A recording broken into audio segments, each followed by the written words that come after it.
Welcome to the show, and here are your hosts, the diabolical elite gaming guru, the illustrious Red Dead Panda, and the Australian stud Ashtray Gaming. So let's get this party started. Shit.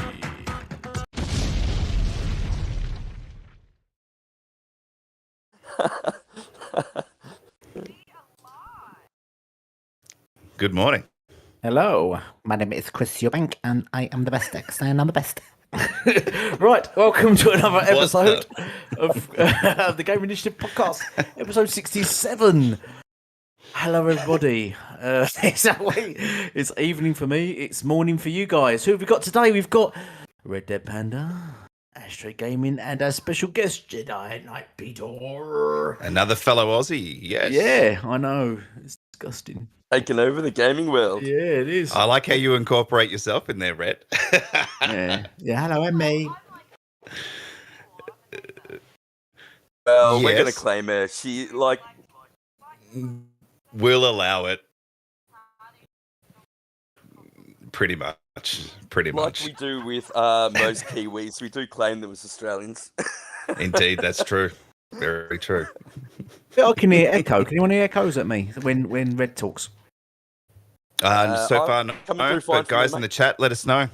Yeah, okay. Let us know about our audio volumes, etc., and we can adjust them as we go. But feedback is always good.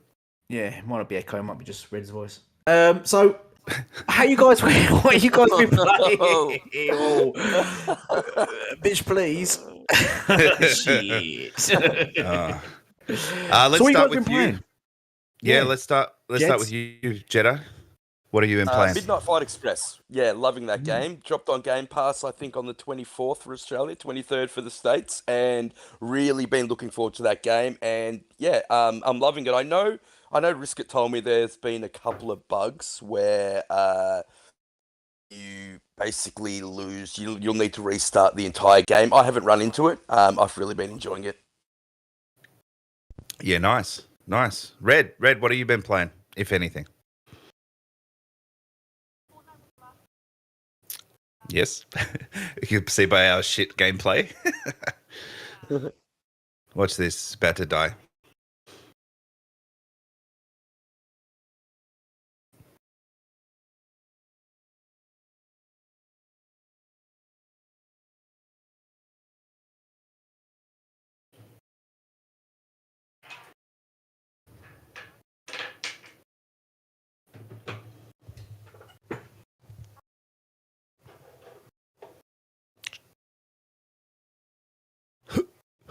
I'll be there.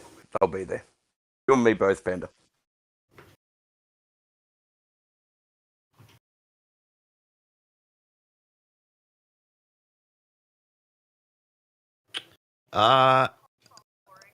Consoles unite. Look, Fortnite as always, but I tried some Saints Row. I'm not really digging it. I know Boba and the Blue One give me shit because I say the mechanics need updating because they're still like 360 mechanics. They should have at least updated them to bring them to the new gen kind of feel and control. But look, I'll jump back into it at some point in time because if I don't like a game to begin with, I'll put it down for a little bit.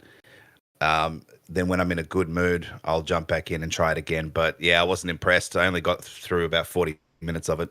Okay. And went, not digging this at all. A lot of people have said the same thing, Ash. Really, really disappointing. And I know Embrace's stock price went down, I think 7% after it was released. Damn. So yeah, not a good sign.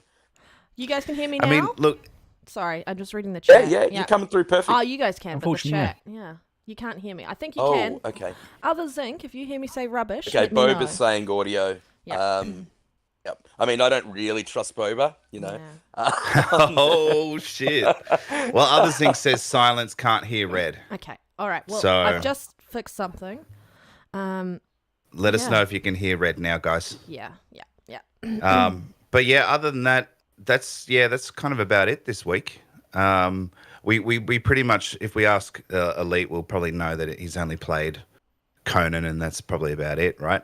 That's not true. I've actually Ooh. stopped not playing Conan for a while. I'm really getting into Hunt Showdown again, so I've been playing lots and lots of that. So Nice. you guys don't know what Hunt Showdown is, yeah, because you're noobs. It's Crytek's game, isn't it? It's Crytek's game. You know, Crytek made Rise, Son of Rome. It's their sort of battle royale game, I guess you could say it is. So yeah, I think it's brilliant. But not many Is people it have heard of it. Shogun? So what? It's a battle Hunt royale Shogun. game. Yeah, Hunt Showdown. Hunt. Hunt Showdown. Oh yeah, I've played Hunt. They had Yeah. a 10-hour demo, and I did try it out. I didn't like the PvP aspects of it. How long ago I think was that that? game would be when it very first dropped. When it Oh, very that's about first 2 dropped. years ago. Yeah. Oh no, it's Yeah, way a while advanced ago since now, then. mate. Oh, But yeah. the mechanics are really cool. And I did find it quite fun. But I think it'd be better played with friends. Oh, it is. Yeah, golf with it's friends? a hard game. It's because it's permadeath. So if you die, your character dies, he dies, and you have to create a whole new character from scratch. So Yeah, I'm it's out massive. already. Yeah, Yeah, That's that what I mean. you lost Yeah. me at permadeath. Hi, Mr. yeah. Gamer. That's what I mean. That's why it's a PvP game that you really got. Just, So yeah, I've been playing lots of that. Nice. good on you. Have you bought any new games recently in the last 2 years? Nothing's dropped. You've only nothing's dropped? I'm actually waiting for. What am I waiting for? Oh no, what that? What's the thing game? I'm waiting for that. The monkey game. The Wukong, is it? Yes. I'm really looking forward to that. Yeah, I'm gonna buy that. Wulong. Yeah, Yeah, Wulong that's what I wanna looks buy, yeah. Absolutely amazing. Made from the It's makers in- of Neo. Yeah. Really hated that Neo never came to the Xbox. I actually played it on PlayStation, PlayStation 4. Fantastic game. Any Yeah. Soulsborne game, yeah, I'm down for. I It's didn't know we dropping invited in. another undercover pony onto the show, guys. No, I'm kidding. No, I think we might be confused. I think we talk about the same game. I'm on about the game that's about the Monkey King. No, I don't think that's called Neo, but isn't it? It's No. I You're know talking about which the one new you're one that's talking coming about. out, that Chinese developer, and we've seen all the stuff about it. Oh no, yeah, not that one. No, I'm on about the one that's based on Monkey. Monkey Magic. As in Monkey Magic. I Yeah. saw it on Gamescom. Oh, that's called Woo something, yeah. isn't it? I'm Yeah, I'm not waiting for sure that to what come it's out. called, That's but what I I'm know gonna what buy, you're yeah. talking about now. Yeah, Yeah, that's very what I wanna buy. weird That's and kind of wacky Game game. Pass.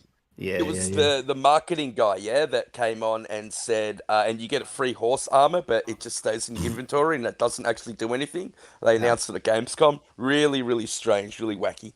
Yeah. Oh, well, that's what I'm looking forward to. I think that's what I'll buy next because everything else is delayed. So I want to see receipts. Yep. All right. yeah. Oh Proof that no, you okay, purchased it, I'll all right? buy it. Yeah. Right. But there's nothing else really coming out this year, is there now? Because Gotham everything's Knights. pretty much Gotham Knight. Is that's Warhammer, delayed 40 till 40K. December, isn't it? I thought No, both it those. was it actually got brought forward, I thought, 4 days.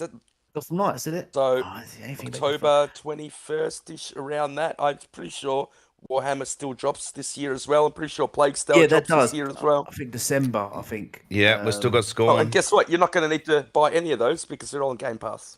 Yeah, Oh, exactly. except for Gotham Knights. But Yeah, apparently, I definitely there want are to put money on Gotham Knights. There are no games on Game Pass, so No, none. yeah, none on Not at Game Pass, all. according to some journalists. Return Oh, to Monkey AAA Island, it's exclusives, called. like- Yeah, Is that what it's called? Return to Monkey Island, and it comes out September 19th. Is that the game? That's what I'm gonna buy. 'Cause it's a massive game. Just- Yeah, I thought it was called something else. Very quickly, shout out to What's everyone called who Wukong. is in the chat here watching us live this morning and this evening, whatever time of day it is that you're joining us from. We really appreciate it. And just a quick shout out to Coral. Hi, Coral. The better twin, as Elite likes to say. And like, it's Timmy and Others Zinc and After Boss and Boba Fett Gaming. And as always, I just want to say thank you so much, Pete, for joining us. We've been meaning to get you on as a guest for ages. But yeah, how about we There's the King jump as into well. some topics? I just want to first expose Afterboss. He only went and bought GT. He's one of those guys that bought GTA 5, didn't he? He only went and bought GTA 5, didn't he? He said he got it free when he bought his console. I know, I know. bundled. Kind of like how you're forced to. So he still bought it though, then, right? Yeah, he it's did, true. right? Yeah, He added to it. he That's did. why it's top of the charts because it's him. He bought it. All He him. bought it. Get him, boys. Right, yeah. Do you want to fire with the first topic, Red? Okay, well, Saucy meets just- you. Yeah, basically. If Basically, anyone I has am. been awake this week, you know that there was the opening night for Gamescom, and so we're just kind of kicking off that. So, just very quickly, if you ended up watching it, and I think Pete, you've watched it, right? I have, yeah. Yeah. I actually watched it live. You watched and it I still live? haven't fixed my sleeping patterns. Yeah, I did. Yeah. Stupid time in Australia, but it was worth it. What did you think of the show, and what was your biggest standout or highlight? Because there were quite a few different games shown, and some that I was really excited for, and other ones that I was like, I really don't care for. Yeah, what were your thoughts? We always defer to the guest first. Okay. Yeah. So, look, I honestly didn't have many expectations for this show. I went in with very, very low expectations, but I was up, so I thought I would tune in, and boy, was I very, very pleasantly surprised. I thought the show was at least 8.5 out of 10 for me. Absolutely fantastic. Callisto, we got to see more of that. Look, I mean, if you guys know I love the look of Callisto Protocol. I can't wait to play that game. I think Glenn Schofield is a genius. And I know it was already announced, but that looked great. The Lords of the Fallen, so another Soulsborne game. I played Lords of the Fallen when it was released. I don't remember when. It went It on was to an gold Xbox as well. So One game. yeah. Yeah, it did. I bought it when it first came out. I have to say that I wasn't incredibly impressed with the combat system in that game. I agree. I felt a bit heavy. When you play Dark Souls, I think the lighter you are, the better character moves, and I think the better the combat flows. And I just felt a bit heavy and sluggish. So if they can work that out, the character models, the world building, all that looks fantastic. So looking forward to that. I mean, there were so many. Hogwarts Legacy. I think another standout for me was Dead Island 2. I'm a massive Dead Island fan. Can't wait for that. Look, I'll just name a couple more. Lies of P. Yeah, absolutely amazing. And something that I saw in the pre-show, The Last Case of Benedict Fox. So it wasn't actually in the show proper. It was in the pre-show, but we got a extended gameplay of that and developer commentary at the same time. And yeah, I can't wait for that game. Just looked absolutely amazing. Because that game really. I just want to jump on Lies of P. Did you see it was the PlayStation fans voted it the most the game they're most excited for.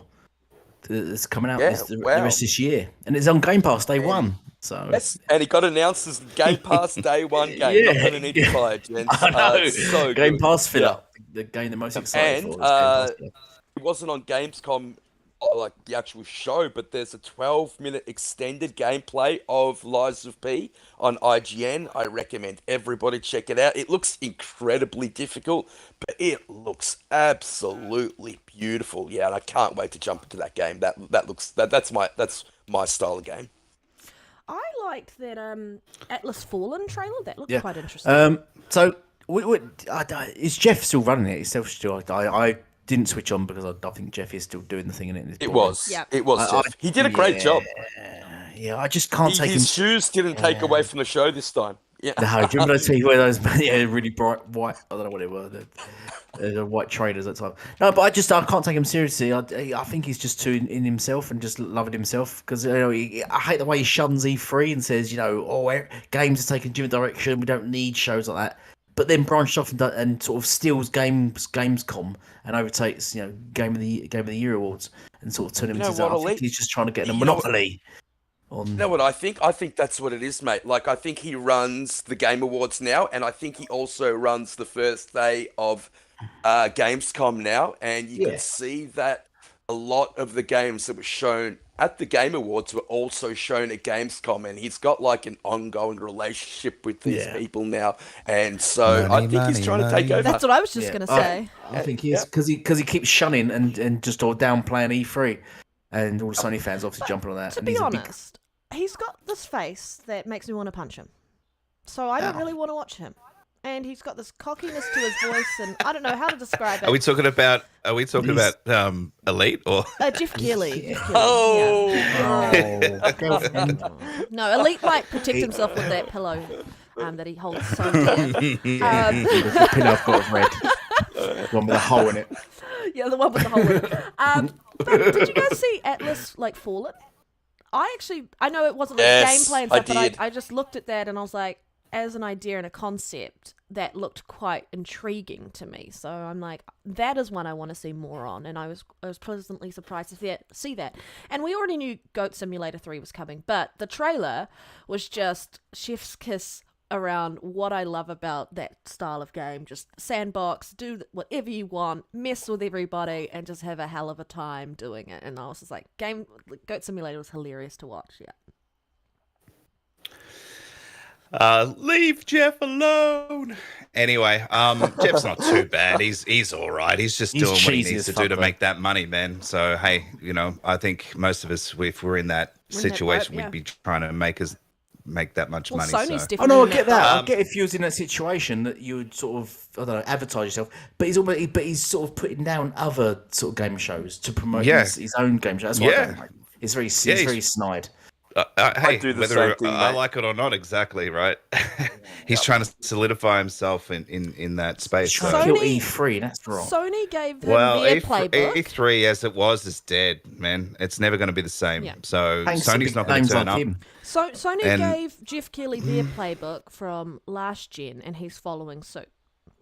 Yeah, Yeah. that's it. Yeah, Sony's not turning up because they're not got nothing to turn up with.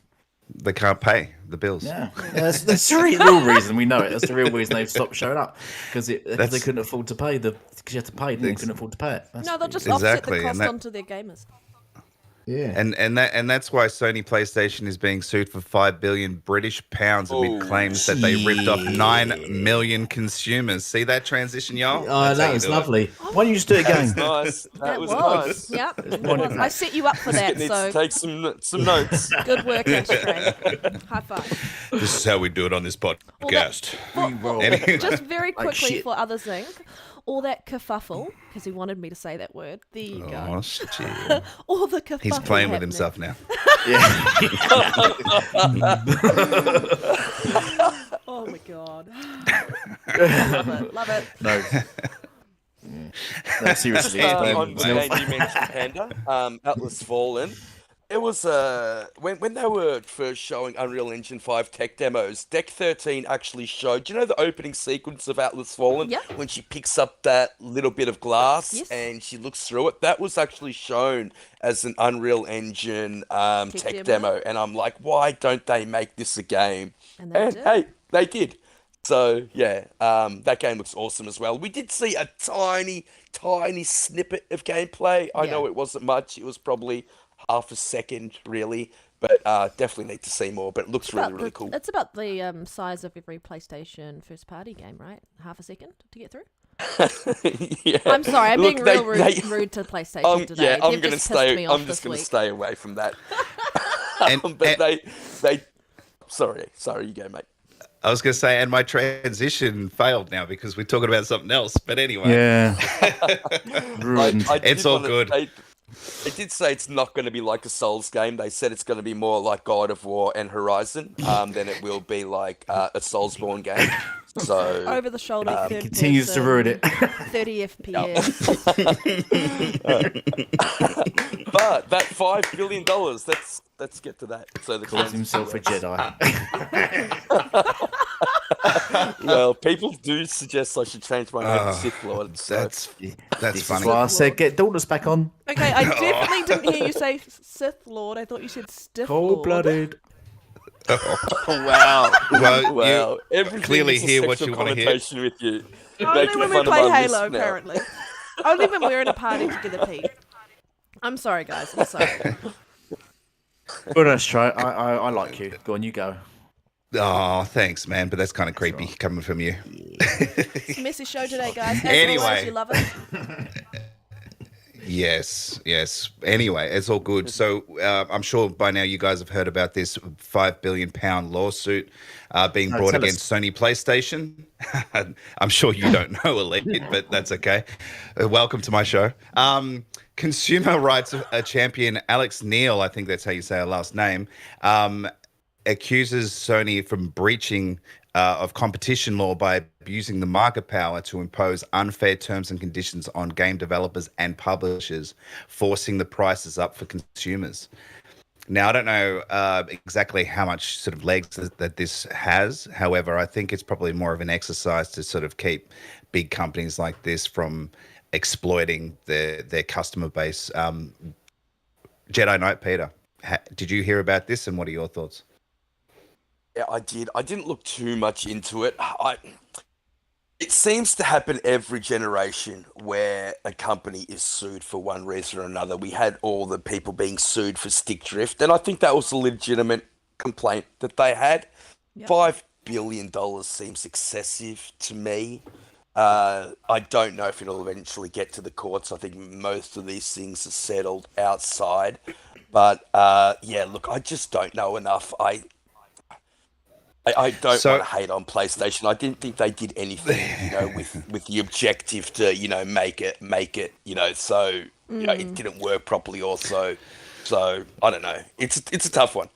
so they say that from August 19th, 2016 to now, over those, what's that, 6 years, that in the UK have been overcharged for digital purchases on the PlayStation storefront, saying that Sony claim a 30%, Commission. I don't know, commission for what they do. Now, what's interesting about that is Microsoft do the same thing. Mm-hmm. They Yes. claim a 30% commission as well on their storefront. Except, However, yeah, go on, Ewan. Xbox claim that the reason why they need 30% is because they always sell their consoles at a loss. Now, this generation, we definitely know that PlayStation's not selling their console at a loss. So it's kind of interesting, the little intricacies, I can't say the word, at this time of the day. Intricacies? That's the word. Thank I'd you. like to also Can always add, rely on Red to speak English properly. Yeah. Anyway, yes, what would you like to add? I'd just like to say, actually, the Microsoft Store on PC is at 12.5%, not at 30%. It's only Microsoft Store is at 30%. Oh, shit. So Microsoft Store on PC is actually 12.5. So what I'm hearing is So we all that need to... that Yeah, they goes just in. recently PC? reduced that, didn't they, by the Yeah, league? that- So it was 30%, and then they that brought it ties down in. to become more in line Yeah, with I Epic think- and Steam, I think. Yeah. Yeah, I think it was about 6 months ago, because everyone got a bit of a slap on the back of the wrist for it, and obviously Microsoft said, okay, I think we're going to reduce the PCs percentage down, but we're not going to reduce the Xbox because we're taking loss on our consoles. So but Sony said, Okay, well, yeah, we make a profit and we don't give shits. I'll ask you this then, Astro, or any of you guys. If they are selling it at a loss, and that's the business model they're going for, so to get people into your ecosystem, sell it as a loss, then people are in, then you can make the 30% on every game that you sell. Does it make a difference if you aren't selling your console at a loss? Does that actually make a difference to that business model? Is that something that will stand up in court? I just don't know. I don't know enough about it. I mean, Nor do I. I read this and I was like, oh yeah, okay. Well, it's no news here. They've just come out of that stick drift one, and I think there's another pending lawsuit against PlayStation. There's pending lawsuits against Nintendo and probably pending lawsuits against Xbox. But I just don't feel like there's enough here to actually kind of go agree. after PlayStation and go, you've definitely been doing these anti-competitive practices and ripping people off.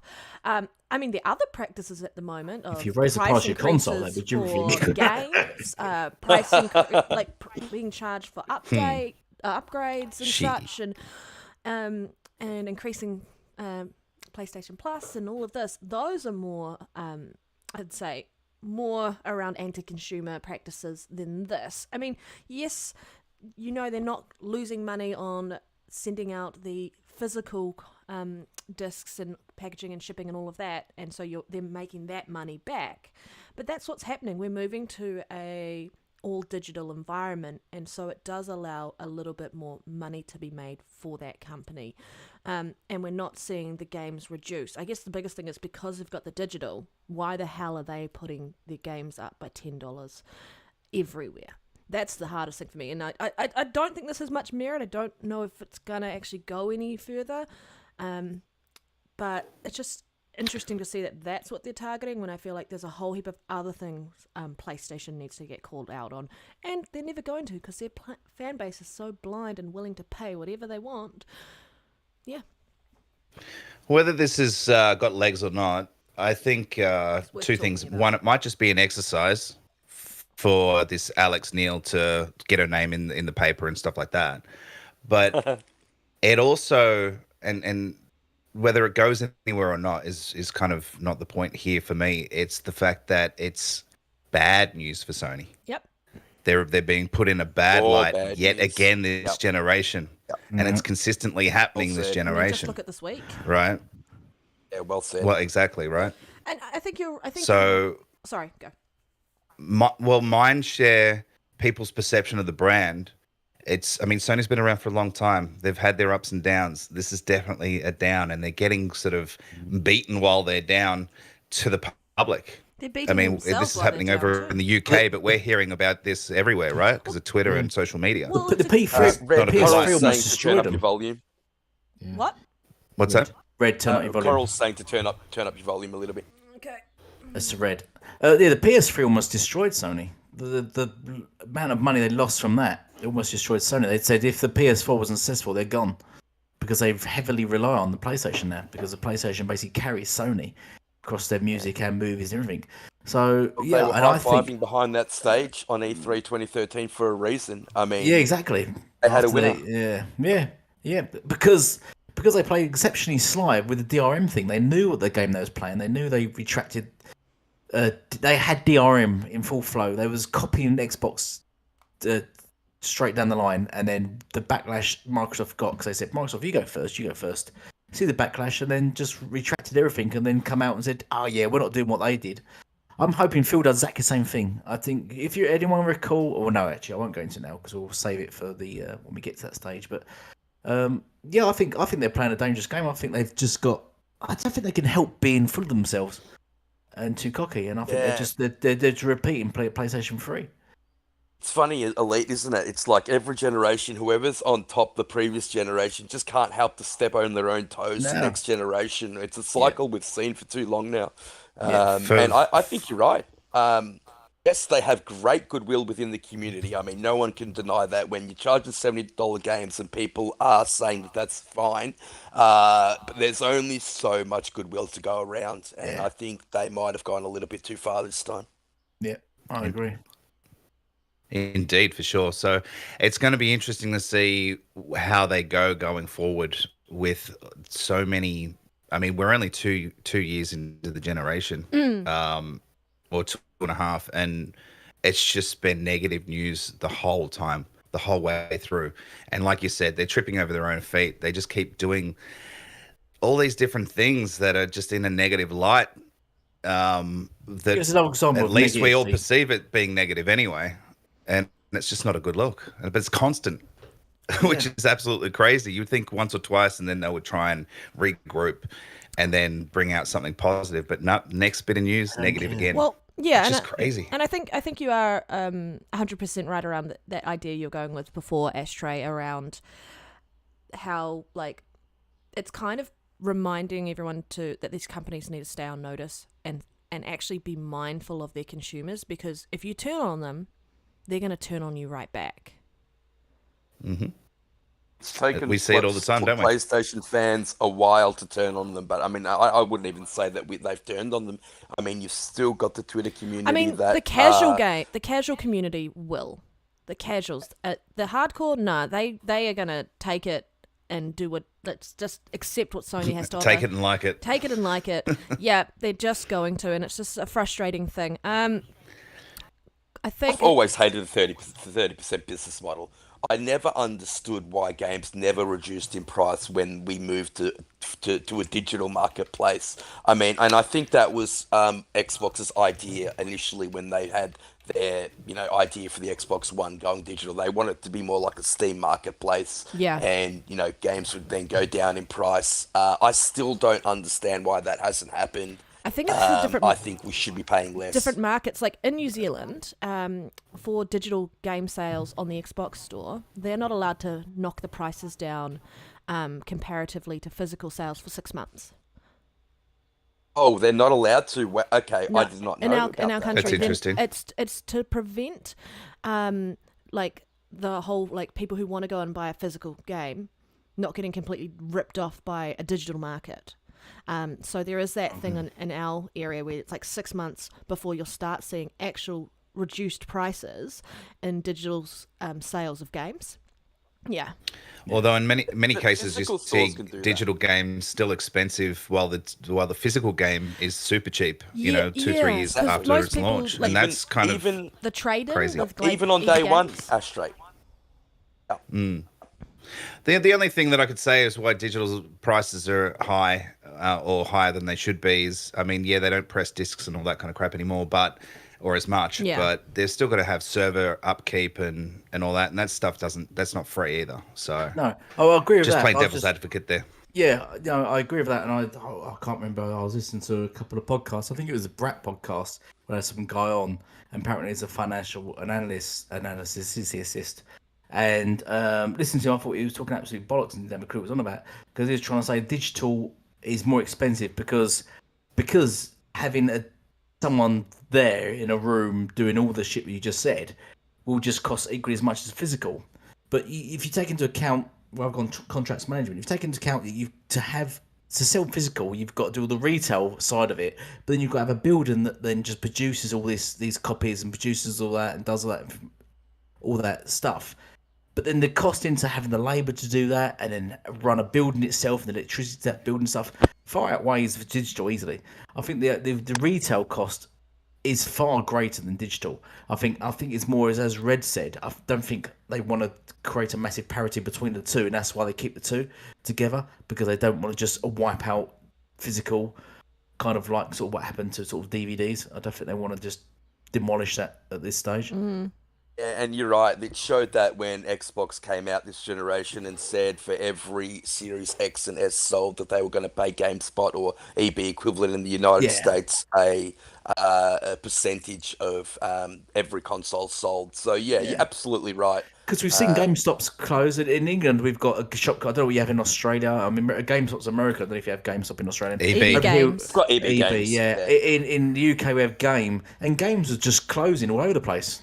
People weren't buying physical anymore, and they were just closing. Have they, shutting up shop? Now we're bankrupt, and it was a sports store that actually bought them out, and so the sports store now owns them. Have they because over in New Zealand, they have partnered with like what is it, Zinc? I can't think of the name of the brand, but they have all Zynga. Yeah, they have all the merchandise and such. And the only thing that will actually get me going back to those places and buying like stuff would be Pop. Pop and like all the cool A pillow for Elite. pillow for Elite. But like if you Yeah, you're sell absolutely me right, Panda. Some of the merch that they've got is awesome. Yeah, if you like sell me a exclusive why can't I think of what the collector's edition of a game, and you've got a really cool statue with it and some really cool content, don't give me a physical copy or a steelbook, guys. I'm not. It's pointless now. Add a digital copy of the game, and I'm happy to go in and buy a collector's edition from you, and like I will do that. Or ship it to my door. Like, I'm not going into those places anymore to buy physical unless I really, really, really want a game and it's too expensive on the digital store. Then I'll go look for a traded-in copy or something like that because, you know, gamers, cheap and nasty. But yeah, that's the thing. Like, if they move to that model and that you can have a physical copy or a digital copy edition, I would buy the digital copy edition every time. And then I'd have my statue set up at home and it'd be great. And you get 2 copies of it if you're sharing. That's the thing about digital. Oh. That is true. That is true. Yeah. Did you guys see that the Callisto Protocol Collector's Edition isn't available in Australia? That's because they knew you wanted the game and they're like, no Joke. Pete. It's a joke. Well, I think that's the only thing that Sony does better than Xbox. Actually, is the special edition consoles. really? I think That's what you're going with in this situation? Yeah, that's what I've got. At least I've you're a got to real think of saying gamer. Sony does better. I've got to think saying Sony does better. They do release. They're not great though. They're not their console special editions things look shit. They do sort of release more of them. I think that some of the ones I've seen for Xbox, like the Han Solo. You see the Han Solo one, the Xbox Series X Han Solo model. It looks. You see that? Yeah. It looks fantastic. Yeah, and the it looks Thor hammer, fantastic. the Thor hammer as well, and things like that. Oh yeah.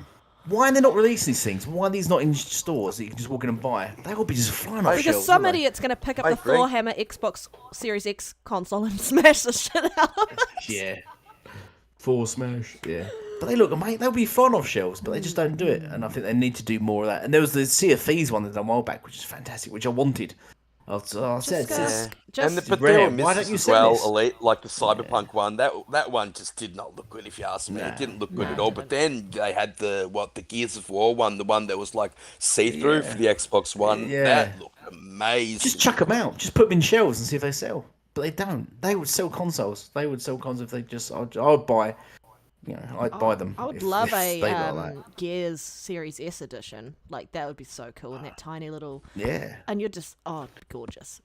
If you look like an Yeah, ammunition box, the ammunition boxes you get if you like this Series S, ammunition box, it'd be great, wouldn't it? Yeah, I mean, Yeah, I got don't know the if you guys are Xbox aware, but Halo. I've got the Halo Infinite Edition console. I am Just, aware. in case you didn't Say know. that, mate. I am I was just aware. going to say that, mate. And I was just going to say I that. know where you And live. it's still in its box. Hasn't been opened. It's in beautiful, perfect condition, apart from the rip that the box came with. Oh no, Yeah, no, I that's no wasn't good, happy. man. I wasn't happy. It's on the outer cover, so it's not as Still. bad as it could have been. Still Yeah. wasn't happy. I'll tell you what, leading on from this $1 billion suing deal kind of thing. That we were talking about 10 minutes ago. Yep. Yeah, That which was we sort of from a good branched away from. segue to a pretty poor one, bro. Yeah. Yeah, I was just trying to figure out how we can sort of fit this in, but we can't because we've gone so way off from the 5 billion. Sony was involved in Death Stranding's deal. Sorry, deal. Was it deal? What the fuck? Deal with PC. Have Game another Pass. drink. Yeah, I need two more. Anyway, bottom line, I'm not going to read what it says there because it's just confusing me even more. So, Game Pass got the PC version. PC. Got Death Stranding. Yeah, we talked And about that last week. But Go. oh, did we? Okay. yeah, but it now came out that Sony was not involved in the deal at all. Yeah. I'll get on to that. Shit. Shit. girl. Who's running? Because it says at the very start, Sony had no involvement. Yeah, that's what I sort of read out. But it was too many words. You were just too many words. What's your reading level? So it comes Ellie? out. So now, yeah, because with the first shit. it kicked off. I learned everything I need to know from King Fresh. Right, she shut your mouth. Oh no. Stop with the volcano. Oh, I can't even say it because it's not even a word. Volcanoing. Yep, stop Oh, with yeah, the so- volcanoing. Yep. No, because at the beginning, we were seeing that Sony gifted it to them, Sony give it to them, and yada yada yada. And now it turns out that Sony had no control whatsoever about it, and 505 developers said, "Yeah, it's fucking put on Game Pass because those PlayStation mugs are not buying it." So bish bash bosh, well, the bum no I'm done, as they say. What did you think about Well, that, so Elite? That they had What did no I think about it? involvement. What did you think about them having no involvement? Well, I think it's by the way of them having no involvement. What are we going to catch this? Ashtray, I defer to you. Yeah, well, the thing is, it was already on PC, so it wasn't a big issue anyway. So it wasn't a big thing anyway. But I think the fact that they've put it on Game Pass is almost like a statement they're trying to make. And I'm kind of wondering, the actual game itself, will it leak now onto Game Pass Xbox? That's my only get from that.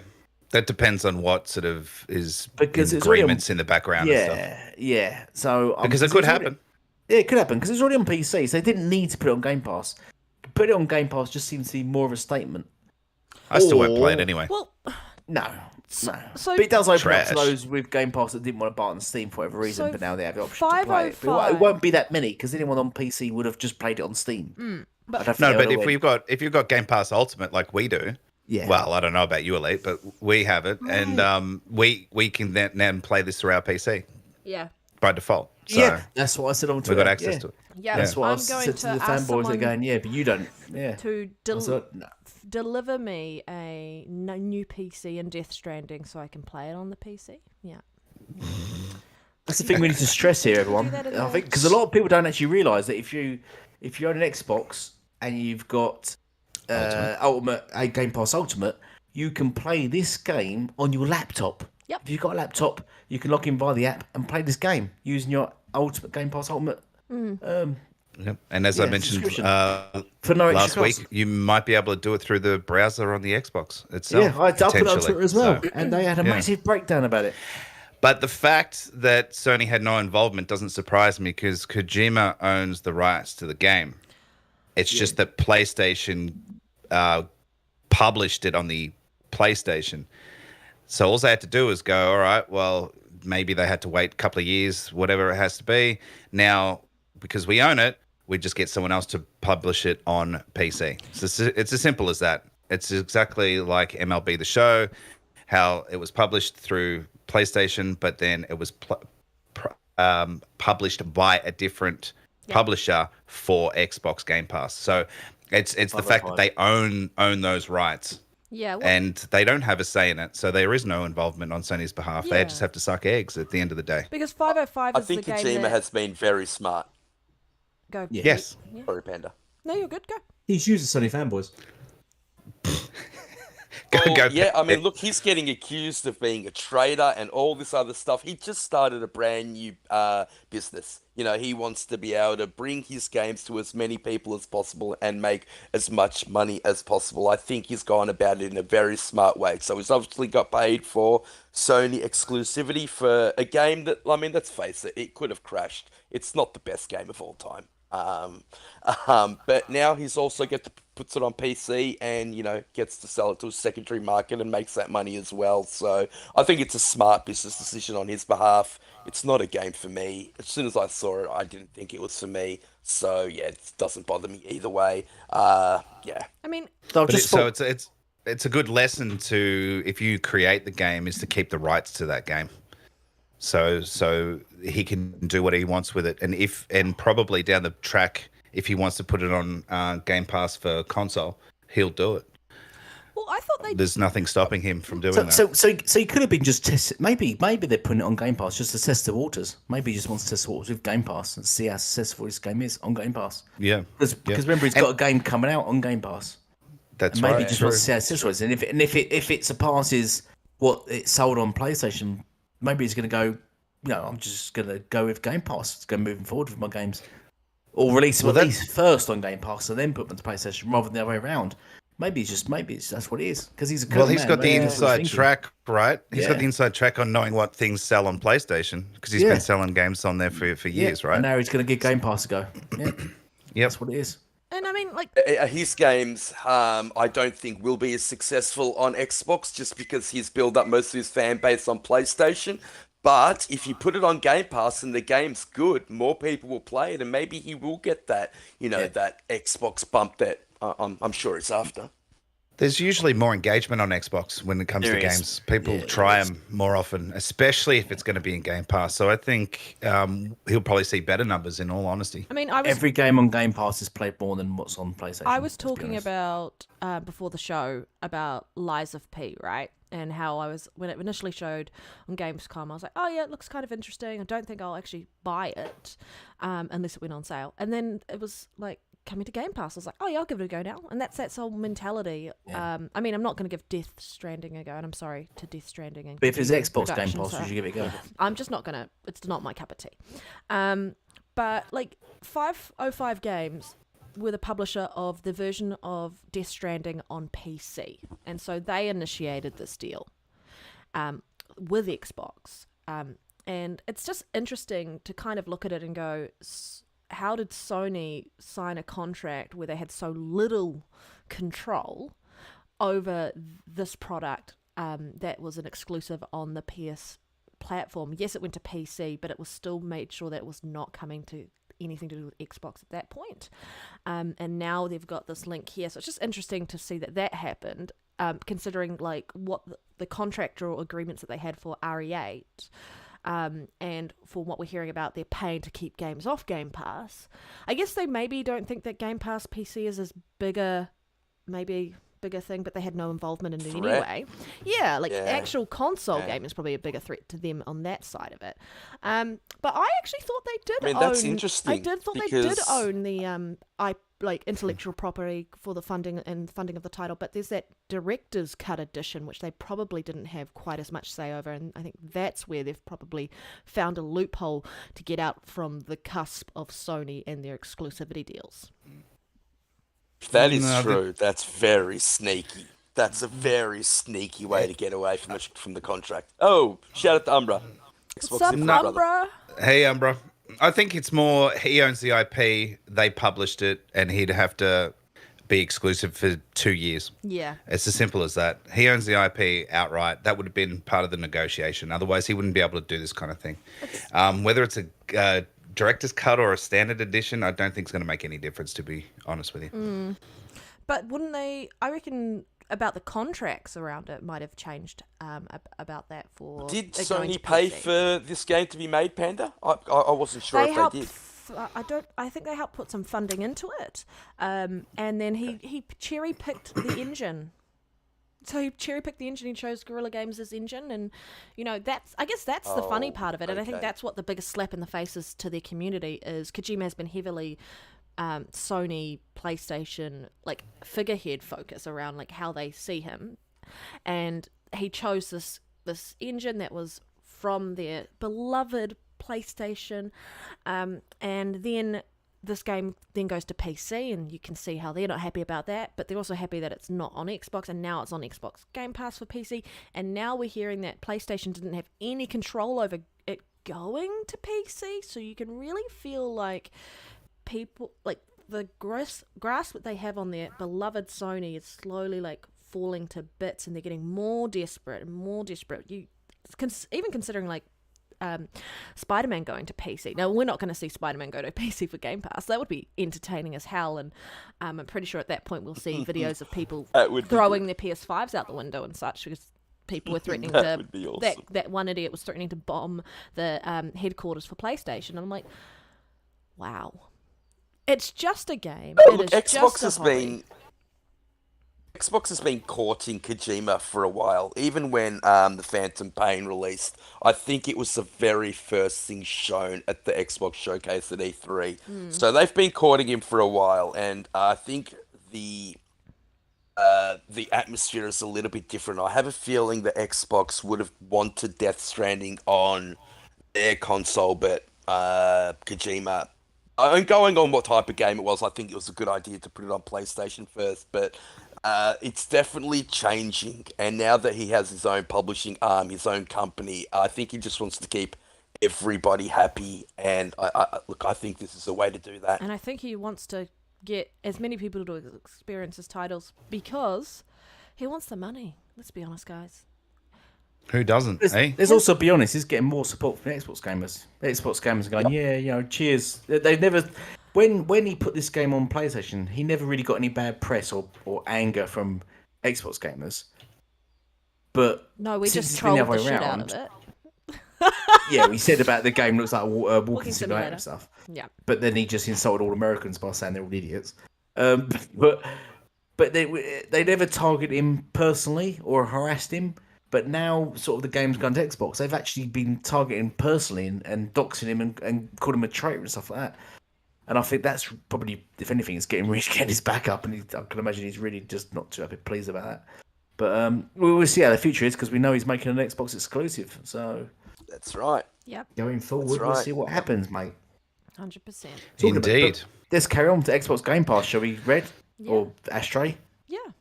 So basically... No, fuck you. Yeah, fuck you. Shall I just waffle with this? Fuck you. He's not here. I don't know who it is. He's in the I think chat. he might be. I think he might be Jim. Is he Jim? No, Daddy no, Jim? fuck you is in the chat. Daddy Jim? He's just arrived.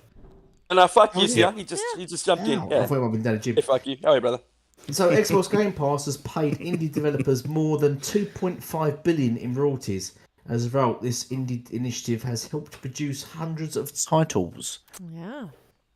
Yeah, so Red, you can lead on this. I can lead on this. I've talked about this time and time again about how indies tend to push the game development and gameplay mechanics and so on and so forth, because they're willing to try things and test new things out and just play around. They don't have like shareholders to kind of bow down to. They don't have all these additional expectations. Yes, cost is a big thing, and they need to be able to be funded to be able to kind of live up to that dream that they're wanting to, or the game that they're wanting to release.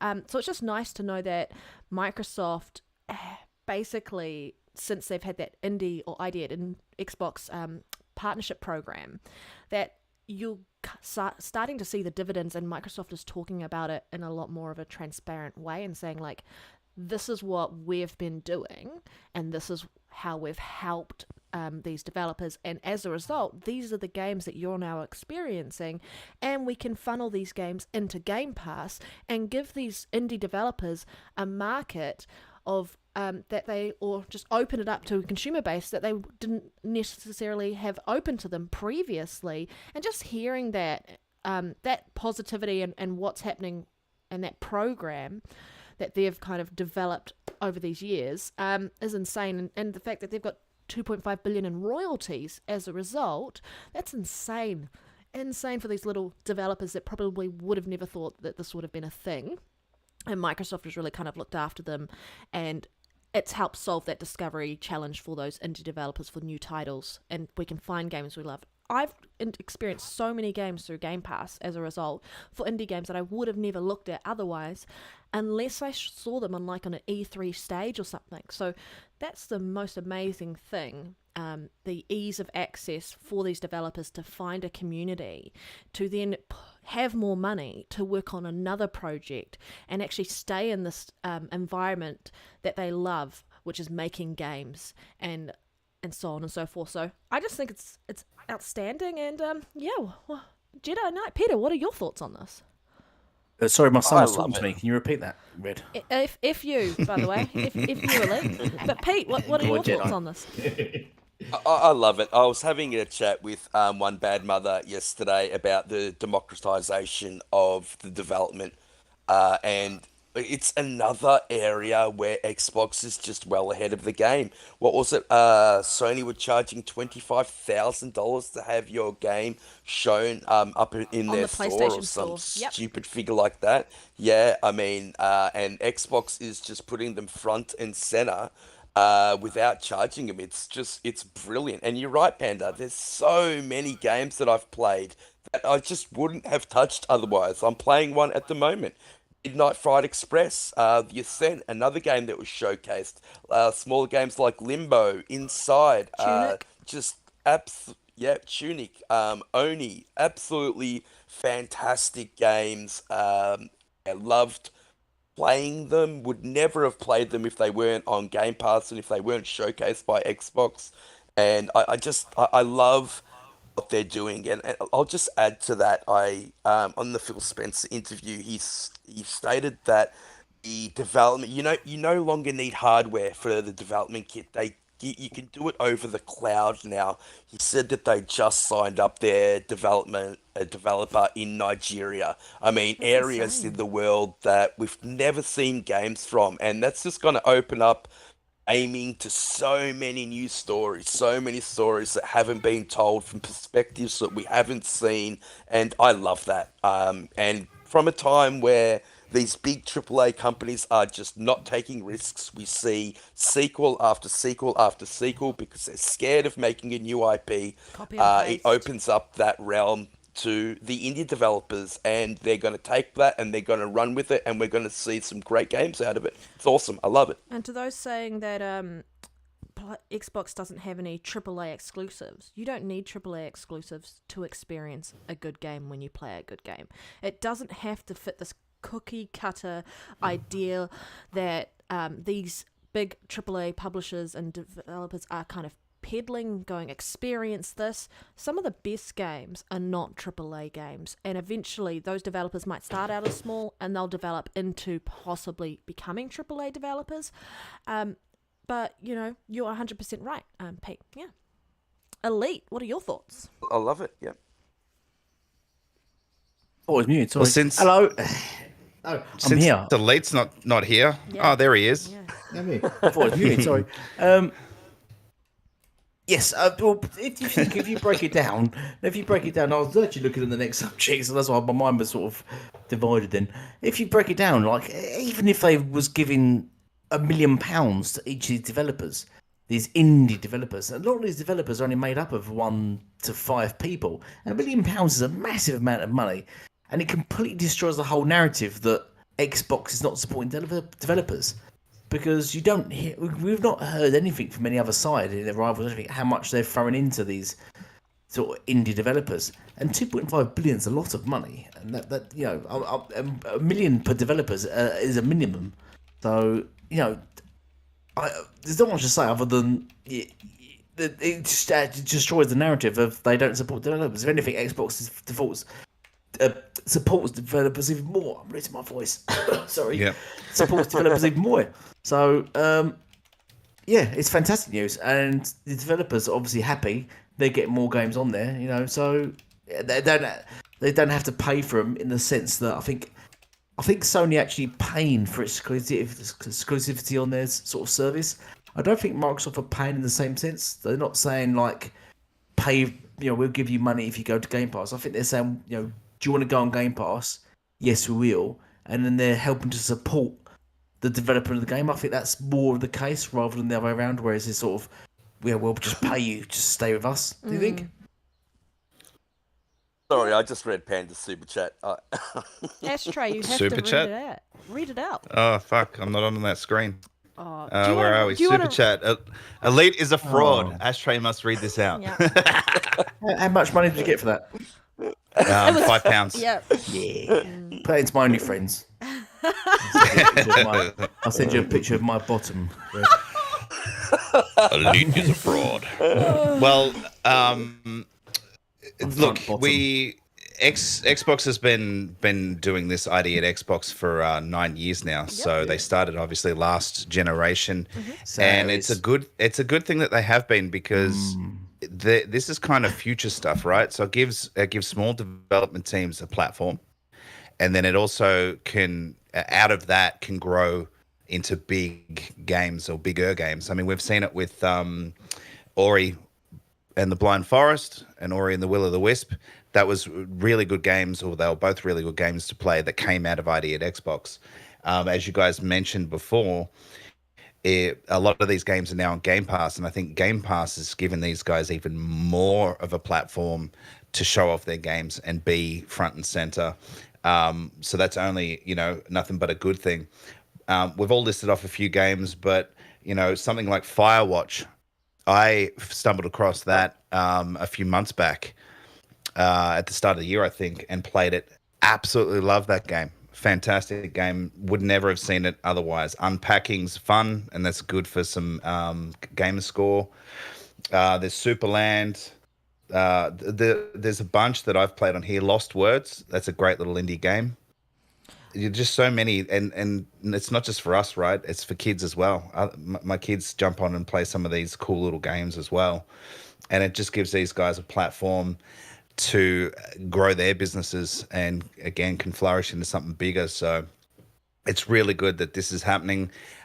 Xbox sort of see the game plan, and they look to the future. So they've been doing this for 9 years, and you know it's really gathering some steam, and people are signing up to it daily. Games are coming out of it all the time, and it gives us more to play. And like Red said, it's not all just about AAA, you know, games. We love those, sure. And we want to see those more often, which we will. But this then fills that gap and gives you a diversified gaming experience. You're not just playing single player over the shoulder, even though I love those games myself. And I want Xbox to have their own. But this gives you other things to play, story-driven games, little narratives, little, you know, puzzle games and things like that. It gives you a whole breadth of different things to play, so that you're not just playing that one genre all the time. Store, Cuphead, Hollow Knight, all fantastic Lemon games. Crimson Sun. All. Yep. Tunic. There's so many to name, isn't there? Yep, Tunic. So many to name. Look, Ubisoft need to learn from this. Not every game needs to be exactly the same, you know, for it to be great. Yeah, And I and, mean- and Game Pass just puts them front and center, and I love that. And I mean, like, just looking at this, when PlayStation came out at the beginning of last generation, they were seen as like the indie station, right? They didn't have a lot of those AAA bangers, and they had a whole heap of little indie games that came out. And then yeah, they did, and then they had the conversation later on saying like, they said they were moving away from that, and they were kind of focusing on these bigger budget experiences and so on and so forth. So it's just a very different frame of mind around what the two companies are doing and how we as gamers perceive it. But yes, Pete, you do have to read that out because Umbra I've is just got an a egg. super chat. Yeah. Yeah, so Umbra is a far better Halo player than both Panda and myself. Yeah. Is that true? Okay. Is that a challenge? As What? Umbra always What? says, I after must have read that wrong. I must have read that wrong. That must be a mistake. Umbra had to have made a mistake when did. typing it out. He just said that he's a much better player than Panda, but nowhere near as good as Pete. Yeah. Are you, shit. Pete, are you having problems with? Are you having the same problems as I am with Halo now? You No. just Yeah. Yeah, he the is. last time I played keep it, killing him. No, I'm kidding. I just find out I'm Well, getting to like be fair, headshots. So Hey, you easy. did That's get me been last a week, problem all so along. yeah. That is, yeah. Yeah. Yeah, look, I agree. I was playing it with Mother yesterday, and he was on a 20 ping, and I was on a 200 ping, and he could not get a kill. There's something wrong with the desync. I think they've tried to fiddle with it. They just had a 2 gig update, and they've done something to it. It feels even worse now. Okay. They've overcorrected. Yeah, because I was obliterating people, and now I played about 10 games straight, and I think 3 of the games I didn't even get a kill. I had like 15 deaths and no kill, and I was like, I quit. I was like, Yeah, Umbra's I mean, only if you guys say- have seen One Bad Mother play, he was Yeah. 1-11 yesterday, and he's an absolutely He's good. fantastic Yep. Halo Yeah. player. Yeah, so something was Not me, definitely yeah. up. Yeah, and like Yeah. as Umbra says, he's a much worse player than Panda and Pete, especially Panda, me. As he likes to say whenever I run away from his dead body, how did you survive that encounter? Yeah, that's it's quite often broken record right there. No. But He yeah, just added Boba Fett to that list as well, so he's causing a bit of uproar in the chat today, Umbra. I love it. I love to I see love it. it. That's because he's so many good at great freaking people that Among have come Us. through. Yeah, I mean, everyone hit that like button, support these guys. Absolutely fantastic podcast. So best. Gamers Initiative, sub to You're the channel, welcome. hit that like button. Tell your grandma. yeah, tell it. Just her and nobody else. Tell a PlayStation fanboy, they need a. We want them here to experience what true I'd like gaming them to is come in. now. Yeah. Indeed. And thanks to our special guest, Jedi Knight Peter, Yeah. for waking Yeah. up early Yeah. on a Saturday He's morning, a knowing lovely man. that he's got an 8-hour podcast following this. Yeah. That's not too far from the truth, mate. That's not too Yeah. Hope you've got rations and shit. You'll be playing Halo partway through, right, Pete? Yeah, look, I mean, that's typically what I do when Risket starts blabbing on about something. It says, so you've got to risk it, and we've got Red Dead Panda. Okay. yeah. Can you imagine you run the swap. podcast here? I'll swap, mate. I'll swap. yeah, well, help. I don't have time for 3-hour podcasts. Yeah. At least on this side we've got a better sister with Coral. What? Oh, shit. She. She'll just have to borrow my setup so she sounds good. She's getting a new headset, though. She's getting a new headset. She. You said that 2 weeks ago. Well, I haven't spoken to her, asked her about her headset, but it's happening. Oh, did you guys have a falling out? No, we've been Yeah. playing Destiny. And so there's just trash talk on Destiny, so I haven't bothered to ask her about a headset. Yeah. Well, I'd like to progress forward, and in saying that, Xbox's Phil Spencer sees progress towards Activision deal approval. Yeah. The gaming chief also hopes fewer exclusive titles, more I don't know how to say that word, among consoles in the future. Intrepidly? What do you... I don't know. Who cares? It's too early. Operability? You see, it's fuck it. Who cares? I had But to read basically, that. That's the word. You ribbed me for getting all the shit wrong. And now you just yeah. Well, okay. You say that word. Go on. Shit. Yeah, exactly. Jeez. So anyway, in a recent interview I said it. with Phil Maximus Dominus Aurelius Spencer, he spoke very positive on the ABK deal, which is Activision Blizzard King, and how it's progressing. Did you guys catch this interview or even Dealer Gaming's video on this? I watched. Anyone can go. I read I'm the leaving it article. free and open. I read the article. I didn't watch the interview, and I have Dealer's video in my watch later list because you know. Is Dealer new to podcasting? I've not heard him. Oh yes, new fella. New fella. But Yeah, I watched it. It was behind a paywall for the first. Is he American? Days, He's the trash. Bloomberg one.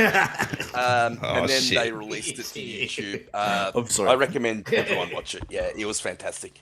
But it's just nice to see that. He's not in chat. I guess it's consistent to see that Xbox and Phil are like actually coming out and talking about the stuff, and like he's admitting that they've never had in this whole history of the company, they've never had anyone part of a union and under them. So there's a lot of learnings there.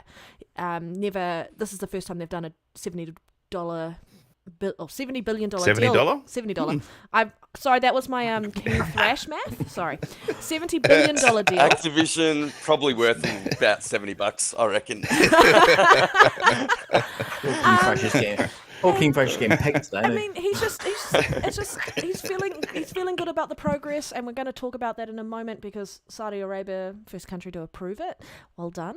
And it's just really nice to see that they're talking about it, and we as a community know what's going on, because it is something that it could change a lot of how like mindshare and how people perceive Game Pass or Xbox or anything like that once this deal goes through, because it is already causing so much fanfare and like talk and like animosity from some of the other community.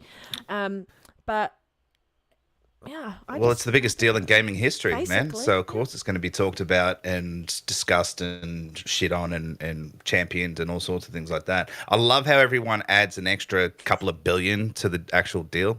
It's actually 68.7. Oh, 68.7, yeah. You know. Well, we just rounded Dollars. up. Yeah, We just look, I rounded, think right? one of the most interesting things that came out of that chat for me was how much he mentioned the fact that they bought ABK wasn't for console, wasn't for Call of Duty. It was because they can make games for both mobile and PC. And I think we've started to see that with Xbox, where they're shifting their focus from console, which is, it's not the best thing for me. I'm strictly a console gamer. Same. Over to PC and mobile, and that was, front and center. He let everybody know that was the reason why they made that purchase. $70 billion is a lot of money, and they want to take on Steam. They want to be that big, and you can see it with games like I forget the name of the game. It's a RTS, Age of Empires. So everyone was hoping that Age of Empires was going to be announced for console over Gamescom. It wasn't. It's strictly a PC Game Pass thing. There are deals like the Walking Simulator that is only going to PC Game Pass. So they're definitely moving in that direction. And then King, they're juggernauts of the mobile gaming industry, and they make an absolute fortune year on, year out. They make an absolute fortune. So, yeah, I think they're heavily going to be invested in the mobile market as well after that. And I think it's Absolutely. So is this the thing that Kotaku come out and said that Phil said they incorrectly misquoted him and said he's not going to do exclusive anymore? Is this hoping for fewer exclusive off titles? the back of this? Yeah, they twisted his words. Yes, it is. Yeah. And he was misquoted, mate. He was. Yeah. Because she asked him what's going to be happening with Call of Duty in perpetuity. I mean, you can't ask that question. He doesn't know what's going to happen forever. He did say that exclusives still have a role to play, and we all know that's going to be the case. In terms of whether or not that you're going to get any console exclusives, I think Microsoft have made that very clear. They're not going to be really getting any console exclusives. They're all going to be coming to PC as well. Yeah, well, they have been for some time now, really, anyway, so it's no big deal. they're not focusing on the console market now, or arm of their business, but we're not going to get left behind. We're still going to get the games that they get. Yeah. I reckon at some point in time, they'll probably push Game Pass PC and Game Pass console together as one service, but they probably can't do it now. They're still probably working on the infrastructure. That's just a guess. They need to but cut the I think that online the whole cost idea is out before- well, that's right, before they right? do And it, I think yeah. that's got to play a part of it. Gold's playing a part of keeping that where it's at. Once they can sort that out, they don't want barriers, but they want everyone on their platform. So they're going to be working all that shit through together. So we're not going to get left behind per se, but we'll still have access to all these games and things like that. Hey, just a quick shout out to the 29 people watching us live. Hit the like button, share this out. We've got a great guest. We've got a great guest with us today, Jedi Knight Peter, one of the friends that we play with constantly. Or not me as much. I'm usually hiding somewhere. But we appreciate everyone coming out to see us today, and we are just talking about the ABK deal and the recent interview with Phil Spencer. And Please my stop big the take panel out of and it, though, share as it. well, is that Elite's a fraud, but the Yeah. fact that they're very positive about this deal, and that's my big takeout, is that they're positive. I know that they're not really going to show that if things aren't working out, but at the same time, They're optimistic about They're- it, right? I think they know they've got this in the bag. They know it. You can I see think it. Phil's just being safe with his words. Deliberate. He 100%. has to protect shareholders in the day, and they've just spent 70 billion. Won't worry about the odd billions. He's spent 70 billion on a company, and he has to tell the shareholders that they're going to recoup that money. And I think by saying we're just going to recoup it through console, the shareholders are going to be like, yeah, no, fuck off, because I think the console market at the end of the day is capped at 200 million. Let's be honest here, because you're not going to sell 200 million of both consoles combined. If you look at for the whole history of the Xbox, Nintendo, and PlayStation, if you calculate all their sales combined, it usually adds up roughly to about 200 million, maybe more, maybe less. But they're capped at around 200 million, and that is not even a fraction of the population? platform. Population of the market space you've got for gaming. PC is vastly bigger, and then mobile was vastly bigger than that. So I think he's just playing it safe and just The pandemic to shareholders. came at a horrible time in the sense of what actually occurred, but like for the gaming industry, people were stuck at home. Netflix and subscription services and like Disney Plus and all of that took off, but people weren't just wanting to watch TV shows. They wanted interactive experiences. They wanted to play online with other people because you couldn't interact. So there were a lot of people who like dipped their toes into gaming for the first time, and so I feel like the market to them is a lot more open than it was 2.5 years ago.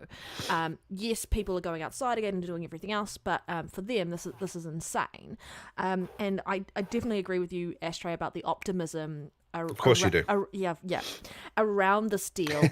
And I think part of that is just, like I mentioned, like Saudi Arabia is the first country to approve this acquisition deal. And so that just goes to show that, like, it's probably we're going to see a domino effect, and it's just nice to see that this has come through. There's no objection to the deal going forward, so it's been approved in that regulatory market. And you are right, $68.7 billion. We should be being accurate around that and not doing rounding, or $70 in my opinion. No, I'm kidding. But it's just You rounded down there. yeah, I did. I definitely rounded down there. It's just being scrutinized by several other regulatory markets. And it'll just be nice once this is all done and dusted, because I feel like once you see that first domino and you start seeing the rest of them fall, hopefully, I'm being optimistic that this deal is in the bag as well. But that first official article, I think that was kind of the first bit of like, yes, we can probably start to see that the site, like the end is coming to this deal, and we're going to start seeing what comes out of that as a result, what Microsoft and Xbox can actually talk about the deal once it's finished.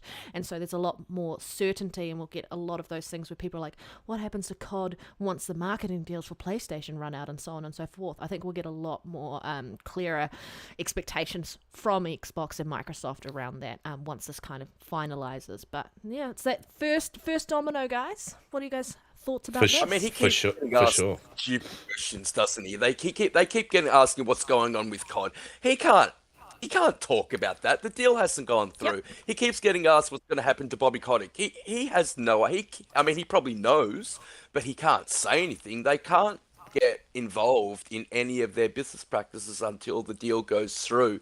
But yeah, all these questions will get answered in time. They've got until this fiscal year for it to go through. I think that's the end of March 2023. I think it'll still take till then because we all know how slow government is to work and to move, and with COVID, they've got a bit of a backlog, so I can't see it going through till March. Yeah. But I think that this deal is as good as done. I mean, I'm not reading too much into Saudi Arabia approving the deal. I mean, really, who would have thought, Saudi Arabia was going to stop this deal from going through? Yeah, you're right. Well, I was just gonna say, remember, Saudi Arabia is the country that Sony sort of insulted them basically by saying no one plays games in Saudi Arabia, if you recall.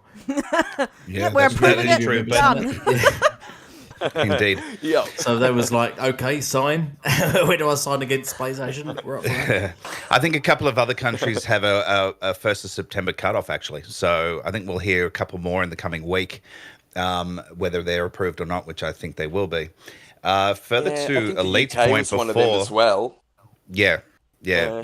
UK and it might have been Brazil, South America. I'm not sure. Anyway, Yep. further You're to right, Elite's mate, point, he said like a maximum of 200 million consoles possible, which is, I think, still a little high. The best part of this, and I don't think anyone's sort of realized it, or at least they haven't sort of taken it into account, is that the console costs Xbox/Microsoft money. Going into PC mobile, they don't have to, it doesn't cost them anything. They're just selling software, which is where the money is, because people already bought their own PCs, mobile phones, etc., etc. So it's money for jam, if that makes sense, right? So it's nothing but a good thing getting into these other markets because they don't have to waste money on R&D for hardware. And that's really something I don't think people sort of take or remember as part of that too. So it's pretty big. It's a pretty big deal. Yeah, Gamescom on the Xbox little thing that the get together they had, I forget what it was called. They showed the Samsung TV and they actually showed that the app is going to be running on any Samsung TV bought from now on, from 2022 onwards. And that's another thing that people really aren't considering. Like when PlayStation are putting up their price, $50 in most markets. If you buy a Samsung TV, you've got the Game Pass app on there and you just need an input device for it to work. And they showed it working with the DualSense controller. So, yeah, I mean, that's another thing to take into consideration. Exactly. That's exactly right. And that's, again, hardware that Microsoft don't have to pay for to develop and make. So it's really quite smart business now. They see beyond the console, knowing that the console is limited and expensive. So this is really good. They're still obviously going to make console. They've said that in the past. Phil has said that they're still not, they're not going to stop making consoles. They'll still do it because there are us guys out there that stick with it. But they're seeing beyond that. And hey, if you can make 12 or 30% or whatever it might be straight off the bat from game sales and not have to develop anything, you're in the black real quick. Yeah, they're So that's a business good at the thing. end of Nothing's the going to day. replace that native playing natively off a console. Nothing will replace it. Nothing will be as good as it. But when the entry is a minimum $400 or $500, say, for the Series S, I think it's $300 in the States. That's still too expensive for a lot of families. I mean, that's just the reality. So that takes away that entry barrier. So the more people that can game, the better for everyone, I think. For sure. Indeed, it is. So We could probably get through one more topic before I got to jump out. Maybe. No, you're gonna miss the main topic. But I've got to head out soon. He's got to head out. Sorry. Yeah. He's an I was gonna adult. say- yeah. Shit. Am I? Oh shit. I was going to say Xbox release. Xbox releases the DualSense Edge Xbox. Or is it? Xbox. Or is it? He did that on purpose. Yeah. Or is it That was good, PlayStation always. releases the I like that Xbox one, mate. Series 3? Yeah. So PlayStation was released just basically a copy version of the Elite controller. Is there much more to say about this? Is there? Well, at and least paste. they've got 2 paddles, so Yeah. they can row themselves up shit creek. It's basically a copy paste of the Elite controller. The same controller they've mocked for seven years. It's they've basically just You mean copy pasted the Elite controller. The fact that the fan base who would purchase this has basically said who would spend this money on this controller and Yeah, so who on would and spend this money on a controller? And this and it's controller more is- expensive than the Elite controller. Yeah. It's more, yeah. Is that? Did they come out with the price today? Oh, I didn't know that. It's like Okay, wow. $249 or something. $240, yeah, $240. Something like Wow. that. I think that's US, I'll right? just say, Yeah. I'll say one thing. When it was announced during Gamescom, I found it incredibly funny how it was announced, how Jeff Keighley said, are there any PlayStation fans here? And they didn't show any games. They showed a controller. I Yeah. thought that was pretty funny. Well, that you know, PlayStation's for the for the payers. I mean, they're all about the games. The controllers? Right? Yeah. PlayStation's for the controllers, for the payers. It's just Well, they're wanting to control the market. the memes are stacking up now, aren't they? Oh shit! Should we leap onto the Hogwarts then? No, I would like to talk about this. You would? Okay, Yes. go on then.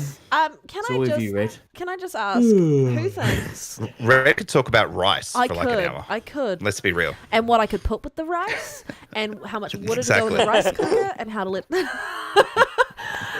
But like, can I just point out the naming convention for this controller? People gave people shit about the Series X I'll and paint the my Series words. S, and I get what Shit. Astro and I were talking about this last night. It's meant to be like give you an edge in gaming, but I'm like, it is just the dumbest name Tacky. ever. Tacky. DualSense Yeah, Edge kinda. No, controller. it's pretty edgy, Panda. Yeah. It's pretty edgy. That's my take on this. My take on it is pretty edgy. But yeah, I was talking to Astro. I was like, how is that going to work? Because they haven't really told you enough about this. You don't know anything about the battery life. Hopefully it's an improved thing. You don't know about how the haptic triggers are going to work, because what's the point of the haptic triggers if you've got a, the hair.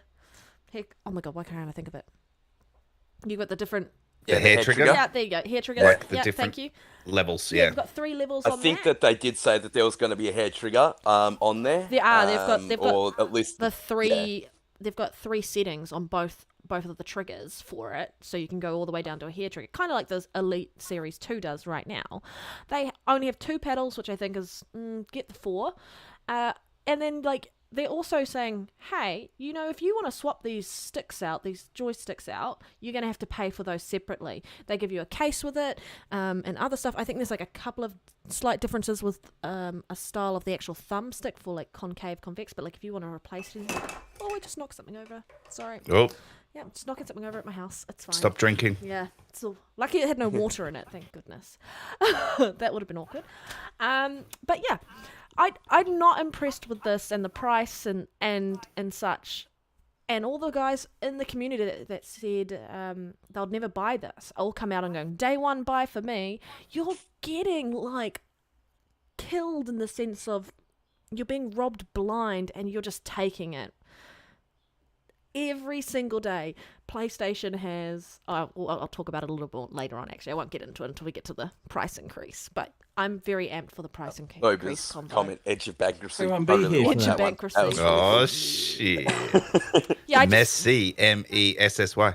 I just think that, yes, this should have been here ages ago, and we knew that they were testing it with that little attachment for the PS4 controller. I just think they're just out of touch with pricing in the market. Like, yeah, it's just stupid.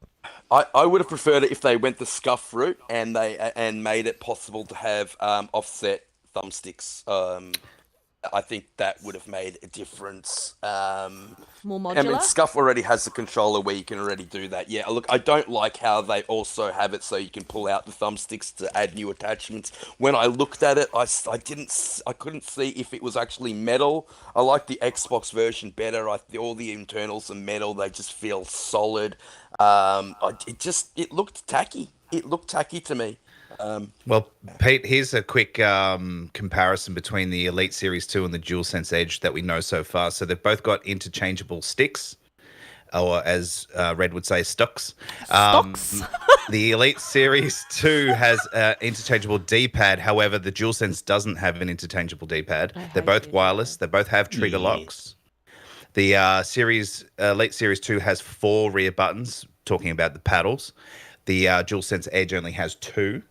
The Elite Series 2 has a 40-hour battery life. And wait for it, they haven't stated the battery life yet on the TBD. DualSense Edge. Yeah. Also, So we- I reckon they're going to say around 20, and I reckon you're going to get max 10. That's and my you know what honest PlayStation opinion. are like but we'll when see. they don't mention anything. You know, when they don't mention anything, it's always bad news. Yeah. Yeah. that's You know, why they there's don't like mention missed it. off all his lists I've seen, which is very important. The Elite controller is compatible with Xbox and Xbox Series X, both generations of controller. Where we know this controller is only compatible with next gen consoles. It's not compatible with the PlayStation 4. So it's like, yeah. Not There you backwards go. compatible, yeah. This controller is only available to anyone with PS5 if you want to pay $600 for your PlayStation 5. Well, So looking at the price of the console and the price of the controller, as someone lovelily pointed out, this is half the price of their console. Half the price. Damn. It's and different as I when you've pointed got out, two different it was types half of the SKUs, price like of the console. Then they Series- raised the price of the console. we'll talk about that later. The Series S, yeah, that's a different story, and you can get an Elite controller for that. But like, even the Yep. I don't know. It's just this whole thing just makes me laugh. And I agree. They purposely have not talked about the battery life. Like when Xbox announced the series. Oh fuck! I can't talk today. Elite Series 2. They purposely showed that it had an inbuilt battery, and you would get up to 40 hours of battery life on it. Like that was like in their first showing of the controller, and they showed you all the improvements. I did not get that sense. They pulled the whole thing apart on screen, and It they was were very beautiful. upfront with everything you were getting. Yeah. It really was. Yep. All right, guys, on that note, I'm going to have to duck out, but you guys in the chat, stay there, 28 of you. Yeah. You're watching the Gamers Initiative podcast with me, Ashtray Gaming, on Elite Guru's channel with Red Dead Panda and our special guest, Jedi Knight Peter. But I'll catch you guys next week. Appreciate everyone coming. Hit that like button. Subscribe if you must. I just dropped a video the start of the week. It's hit 1.2k views, which is my biggest ever. Hooray for me. I'm over 100 subs now, so head over there, check that video out. Bollocks and all. Head over there, subscribe to my channel. I'll be trying to do weekly videos, improving every time I make a video, and appreciate everyone for watching. Oh, Thank you So very much much. for having me, Drive Ash. safe, I Ashtray. really appreciate it, mate. yeah. All good, guys. Thank you very much. All right, guys. You have a Catch you good day, later. mate. Thanks. See you, mate. See ya. Go. Bye. Peace.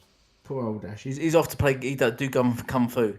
Yeah. He does. Yeah, look, I've probably got 15 minutes in me, guys, just What? because I've got to get ready for my podcast, which is starting in about 35 minutes. But yeah, I mean, I'm happy to stay here for a bit longer. That's all right. Well, we're going to move on to the next topic anyway, which is... We did the Hogwarts. Do you want to do the Hogwarts? No, can we skip haven't. it.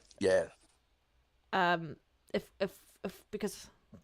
I don't know. I mean, we can quickly talk about it, but I think it's minor in comparison Hogwarts to is our going to last... be awesome. We haven't seen enough about it. We Going to have, be awesome. yeah, we haven't seen enough about it. You're 100% right. There is Agreed. that confirmation that there is some sort of like exclusive quest or something that will be available on the PS4 and PS5 that won't be available on Xbox at this point, and probably not on PC either. I think comparatively, it's what they continuously do anyway, and they're trying to get people on that console and trying to get people to purchase it there. I'm not changing my purchase. I'm buying it on the Xbox. PlayStation has given me no reason to ever change how I decide to game, especially with the price increase. Yeah. So that was basically news. Yeah. If anyone didn't grasp that, Hogwarts does have exclusive content on the PlayStation 4 and 5. If you want to pay, so you're going to get exclusive content, but then you have to pay more for the console. Yeah. So it doesn't really work out. Anyway, in actual news this week, that's really important, as you probably There's saw. more news than all There's we've just more covered news. already. Yeah. There's more in the last Shit. 24 hours, but it's been 24 hours, right? Maybe 24, 48, 24, I don't know how long it's been actually. 48, baby. There was a confirmation that Sony hiked the prices of the PS5 in certain markets. What? They have Why would cited you do that they cited it was due to global economic environments, including like high inflation rates and some other things Bullshit. happening in other countries. And they have confirmed that they will not be hiking up the price in the United States, but like in like in Australia, it's going up by like $50, right? $800 and $750. Is there no inflation in America? There's nothing gone up in America. Well, I then? don't think- Why is America immune to this inflation? I think they don't need to, because if you look at the way PlayStation is restocking the console in the United States, the version that they're restocking is the Is it the Horizon bundle version? Horizon Forbidden West one, which costs more because you're getting the game bundled with it, and because it's their so I think they don't need to increase it, because currently a lot of the versions that you can only purchase are the bundled version, which is more expensive anyway. Oh. So they're already mugging off the American Yeah, they are. customers anyway by charging them $550 for their console. Well, the bundled game included, which makes sense. But like, yeah, bundle game. Yeah. Yeah, look, it's a slap in the face to the rest of the world. They know that the market which is most competitive for Xbox and PlayStation, or between Xbox and PlayStation, is the US market. They know they've got a foothold in the rest of the markets, and they've just gone a big FU to all those markets and said that we know you're pretty much going to buy a PlayStation, so we're going to make extra money out of you. It's a big FU to all their consumers. It's another anti-consumer move by PlayStation, another one to add to the list.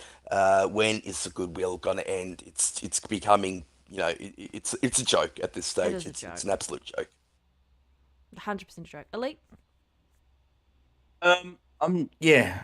Do you go? Okay, I always have a lot to You say, go for it. as you know. Because I know you've got to say it, and I've got to say as well.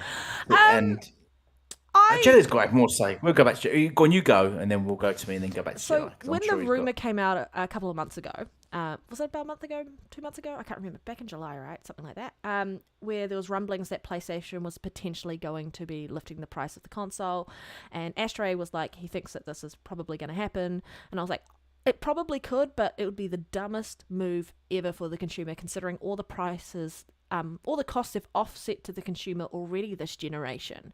They've offset game upgrades. Like, if you bought a PlayStation 5, even though you paid for a PlayStation 5, you had to pay to access the features for that console. And Xbox wasn't doing that for existing games. And so you're already getting a $10 price increase there. Then they're just taking the piss at this point, I reckon. Then they announce, hey, we're no longer losing money on the console, so we're actually making a profit, and we're keeping the price the same. And now the price is going up. I said I didn't think Xbox would do this, and Xbox has actually come out and said, Microsoft has come out and said that they don't have any intention to lift the price of the consoles due to inflation. And Nintendo's even said the same thing. They don't have any intention to lift the cost for them to build the consoles themselves. It's whether or not the retailer changes it for them in their market, obviously, but they have no intention to offset that price to the consumer. And the biggest thing for this is the consumers, like, who was it? King Thrash, saying he's happy to spend it. They're doing the right thing. Like, his statement, and I'll bring it up. Where is it? It's the funniest thing ever. What a joke. Isn't King Thrush in the United States, but? Yeah, he's in the United States. What did King Thrash say? He So- said, PlayStation making big moves. They are finally charging more than Xbox because it's worth more. I love the aggression. Oh, wow. They have positioned themselves as the kings of gaming, and now they are charging a premium worth every penny. That's what he said. When Bad takes. like, he's happy to. He said worth every penny for the price increase for games, worth every penny for the price increase for the console. It's not worth every penny. PlayStation, when they announced this about the price increase, Jim Ryan is talking about how we realize everyone's going through hard times and so on and so forth. Like, everyone's challenging. Everyone's experiencing this. There's global inflation rises. adverse currency rates and so on and so forth happening, and it's impacting consumers, creating pressure on many of the industries. And they're like, but unfortunately, we know you're going through this hard time. We've made the hard decision to make your time harder. That's exactly what the statement says to me. They don't care. They obviously aren't making as much money as they should be with software sales. So rather than just going, hey, we'll keep the price as is and we'll see if we can maybe lower the game price or something else, we're going to push the price of the console up, making it less available to some of the market for some of their consumer base. We've not only made it less available to them because they might not be able to afford it, we've also made gaming less available to them because they can't always afford the $70 price tag. Yes, they have that subscription service, which is going to help for those people who can't afford to buy those games day one and so on and so forth, and that those games will eventually go into the subscription service. But you're not doing yourself any favors when you look at comparatively what Xbox is doing. They're making you look like tools as a company. And I think that's the main thing, isn't it? When you compare what Xbox is doing to it, there's just the vast difference in how they're both going about it. And what's funny to me, Panda, is we found out recently, I don't know how long ago, probably 6 months ago, that the PlayStation 5 was actually profitable at point of sale. Yep. So, I mean, they could have just taken that little bit of a loss if, they were getting a loss due to inflation. And I don't, I think they should have taken the hit. think that they would lie about that. Yeah, take the hit. Get more people into your ecosystem. There's not that much of a difference between sales now. I think it's 21 million to 16 million. It's no longer a 2-to-1 situation. And to add to that, there have been people that have not been able to get a PlayStation 5 that have been trying to get it all this time, trying to get it at the lower price, and now you're telling them that they have to pay more. It stinks to high heaven. I hate it, and in this economy, it makes it even worse. Yeah, it wasn't their fault that they couldn't get it. That's right. Yep. There just wasn't enough consoles being made. And now that it's not their fault, PlayStation's like, you couldn't get one.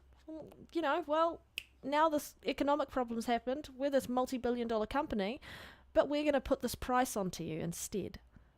It's just so stupid, and it just feels like they're so out of touch. People were struggling when the pandemic hit. We knew that there was going to be issues with inflation and countries experiencing recessions and so on and so forth. And it was just nice to see that one company was making strides to go, hey, we were removing barriers to you guys accessing game. You've got cloud gaming. You don't have to buy an Xbox if you've already got a PC, if you've already got a phone, and so on and so forth. Part of that barrier is cost to entry.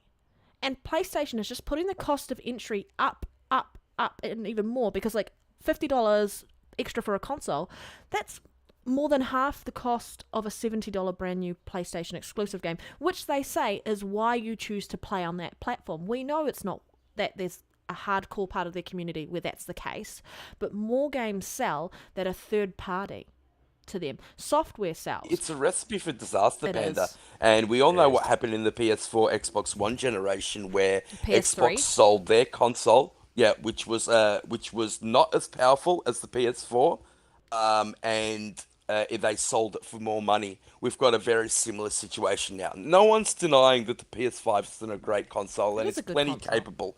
But let's just face it, the Series X is more powerful, it's more future-proof, it's got more RDNA 2 features, and it's now cheaper. That's not a good recipe for PlayStation. And you just add Game Pass to that, which with their games day in, day. Yeah, and then $60 games up against $70 games, and all these things just stack up, and they stack up. And look, I just don't think that you can argue anymore now. Yep, I just don't think you can argue the value proposition, the power proposition. Everything stacks up in Xbox favor now. Yeah, people are complaining about why are we moaning about this $50 price increase when we should be, like, saltiest statement around, we should be complaining about rising rent rates and so on and so forth, and why aren't there Twitter spaces about that? There's a difference between a hobby and a necessity in life. And you need to, if you have a house, you're gonna pay for that, and that's a necessity. Yes, we all don't agree that, and people are already complaining about the price increase for rent and so on around the world, and housing costs and everything like that. But this is an optional thing for people to choose to spend any additional money and like as a outlet for themselves as an entertainment thing, because like it's taken over as one of the biggest industries. It's taken over movies, music, and so on and so forth. There's so much money in gaming. Those statements are super out of touch. And if you think that you can compare price hike on a console versus rent for a house, I don't understand how these people are coming out and defending this crap, because PlayStation is now getting called out. You should see the comment section. I think they really need to turn around and do a Xbox and get rid of DRM, get rid of the Kinect idea, and that's what it feels like they really need to do, because they're getting compared to the PS3 generation, to the Xbox One generation, being told that it's arrogant, out of touch, Sony back at it again. Jim Ryan, what the hell are you doing? Yeah, because Jedi's got to shoot soon. You got to shoot soon, Jedi, because I want you to get your points across. Mate. My podcast starts in 20 minutes, and I just want a little bit of time. Yeah. Yep. Mate. But I can stay for a little bit longer, guys. What else? Okay, because I want to go into a rant, but I don't want to I want you to get your point across so you can shoot off. I don't want to go into a rant. Look, I'm done. I think Panda covered it perfectly. I just wanted to say thank you. Thank you so much for having me. Panda, thank you for inviting me. Yeah, I'm still going to kick your ass in Halo. Keep dreaming.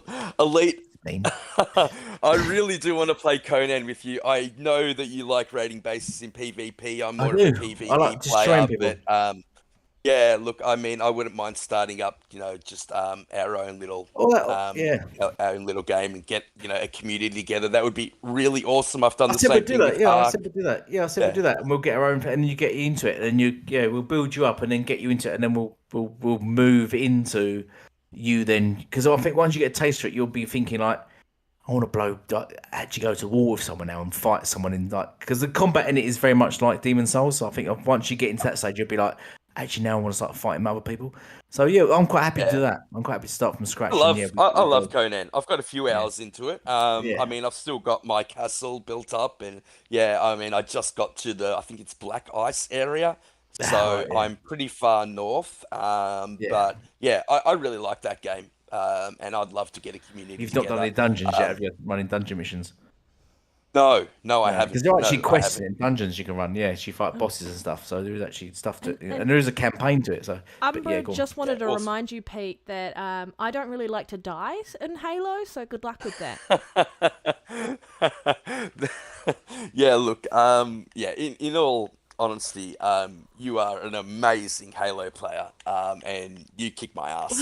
But that's all right. Thank you. That's why I generally like to play with you. And no, I'll deny everything. Somebody has co-opted my voice. Yeah. But yeah, I've got to go, guys. My podcast starts in 15 minutes. I had an absolute blast. Thank you so much. Thank you so much for having me, and we'll see you guys soon. Thanks everyone in chat. You guys are awesome. Bye, Pete. Cheers, mate. Bye. Elite, your turn. So, yes. So, so continue basically from where do we start? There is so much to just go through on this, right? Sorry? So much to unpack? Yeah. Oh, yeah, so much to unpack. There is just... Right, let's just start firstly with... We'll just go with, firstly, the inflation nonsense. Some of the PlayStation fans have said all of them say it's inflation. They blame inflation for it all. There's even on some of the channels, like Brap's channel, as I said earlier, sort of touched on earlier, that there's some financial analysis sort of blaming inflation and stuff. It's all nonsense because, firstly, if it was actually inflation orientated, why would they select certain regions to raise the price? Why would they select? Because inflation's hitting the world. It's not just hitting certain regions of the world. It's not just hitting Europe, but not America. But they've purposely kept the costs down in America because America's the only region in where Xbox is competing on an even ground with PlayStation. Yeah, heavily. Europe, PlayStation dominating. Japan, PlayStation dominating. So they're quite happy just to overcharge them. Yeah, they're going to pay whatever. America, we can't overcharge them because Xbox, we're level pegging with Xbox. If we overcharge, we might lose that ground. So we better keep it even. That's basically what's happened. It's got nothing to do with inflation whatsoever. So that's my first point. Because it just irritates me they've been saying it for ages now, and they've said it on what's the crossfire as well.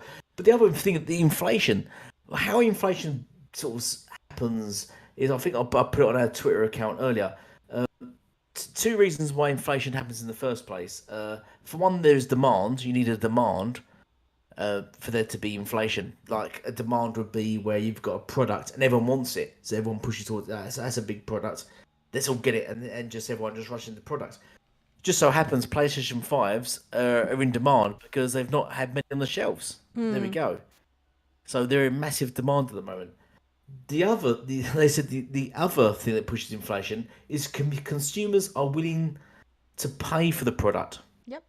So now, when you've got an episode where you've got, why is it? Why can't you hear noises? Are we dropping that? No, you're fine. We've got we're good. when we've got a situation where you've got inflation is sort of pushed by demand. Oh, did I Peter? Like Peter keeps dropping in and out of our chat. That's what the noises. Okay. Early in the morning, and my podcast doesn't start for an hour and 15 minutes. So, yeah. You're back? You were wrong? Hey, I was Saturday like looking morning at the for time me, going, guys. huh? That's Way too early. Pete, you need another coffee. I'm back. I love you guys so much. Oh, we love you too, Pete. I'm We back. love you too. Shit. Right. Anyway, as I was saying, I could hear someone popping in and out of chat, and then I'll see your name popping up and down, up and down. I was like, what the fuck is he doing?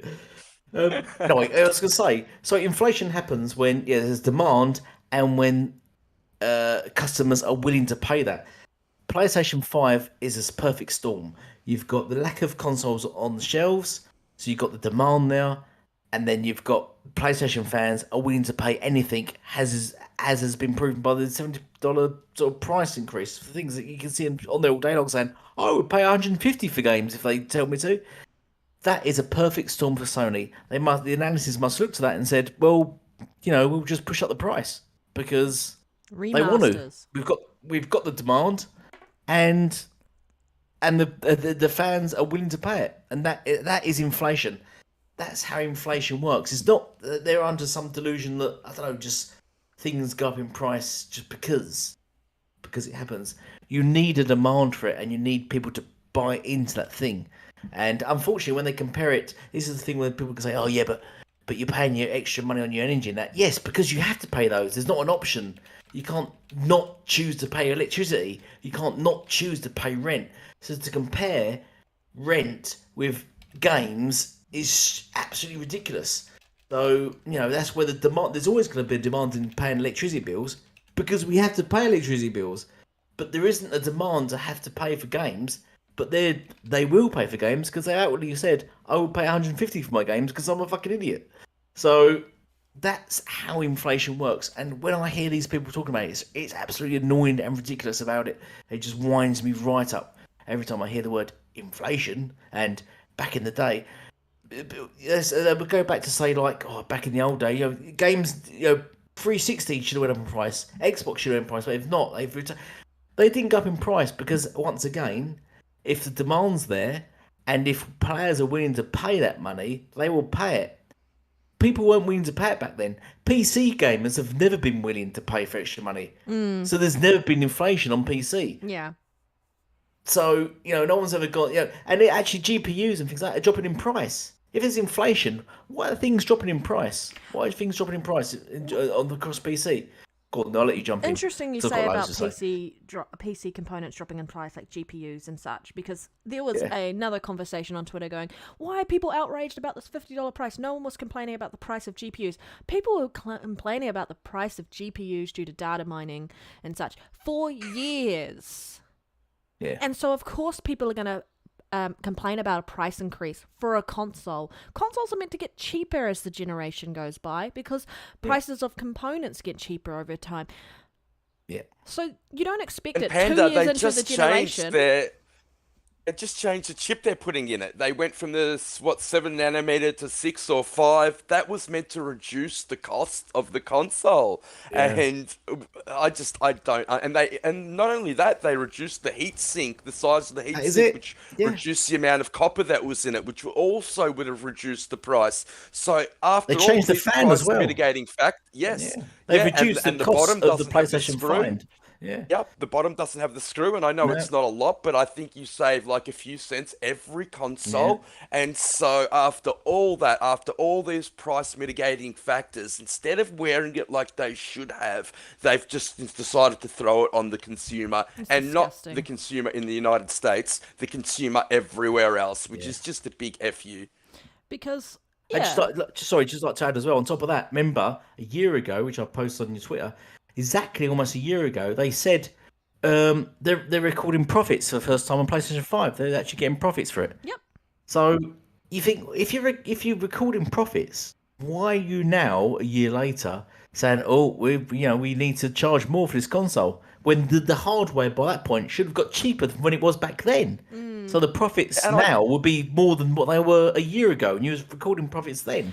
So why? Are you I now just charging love how more? they say It's not while this inflation. price increase is a necessity. They have said it's a necessity. It is not a necessity unless you No. are not being honest with how your business is going financially speaking. Yeah. Is this Because the this first just sounds- generation where they've started to make a profit off a console so early? Mm. I always thought the model was, when they first make it, they sell it as a loss, and then as the generation goes on, it eventually becomes more and more profitable. 'Cause But I think- PlayStation were making a profit pretty much straight away. Yeah. Because they probably were lying. I think I had said this to Astro earlier. I think Sony have been lying a lot, and I think that they've been caught out. I don't think they was making a profit at PlayStation 5. I think also the and part they lied Oh, and said they really? were. Okay. Because it doesn't make any sense. If they were making a profit, why would you raise the price? Why would you raise the price of it? If it doesn't make sense. I mean, also think they're a that publicly traded company. Yeah. I don't know if they can do that. Lying to their shareholders is a very big no-no.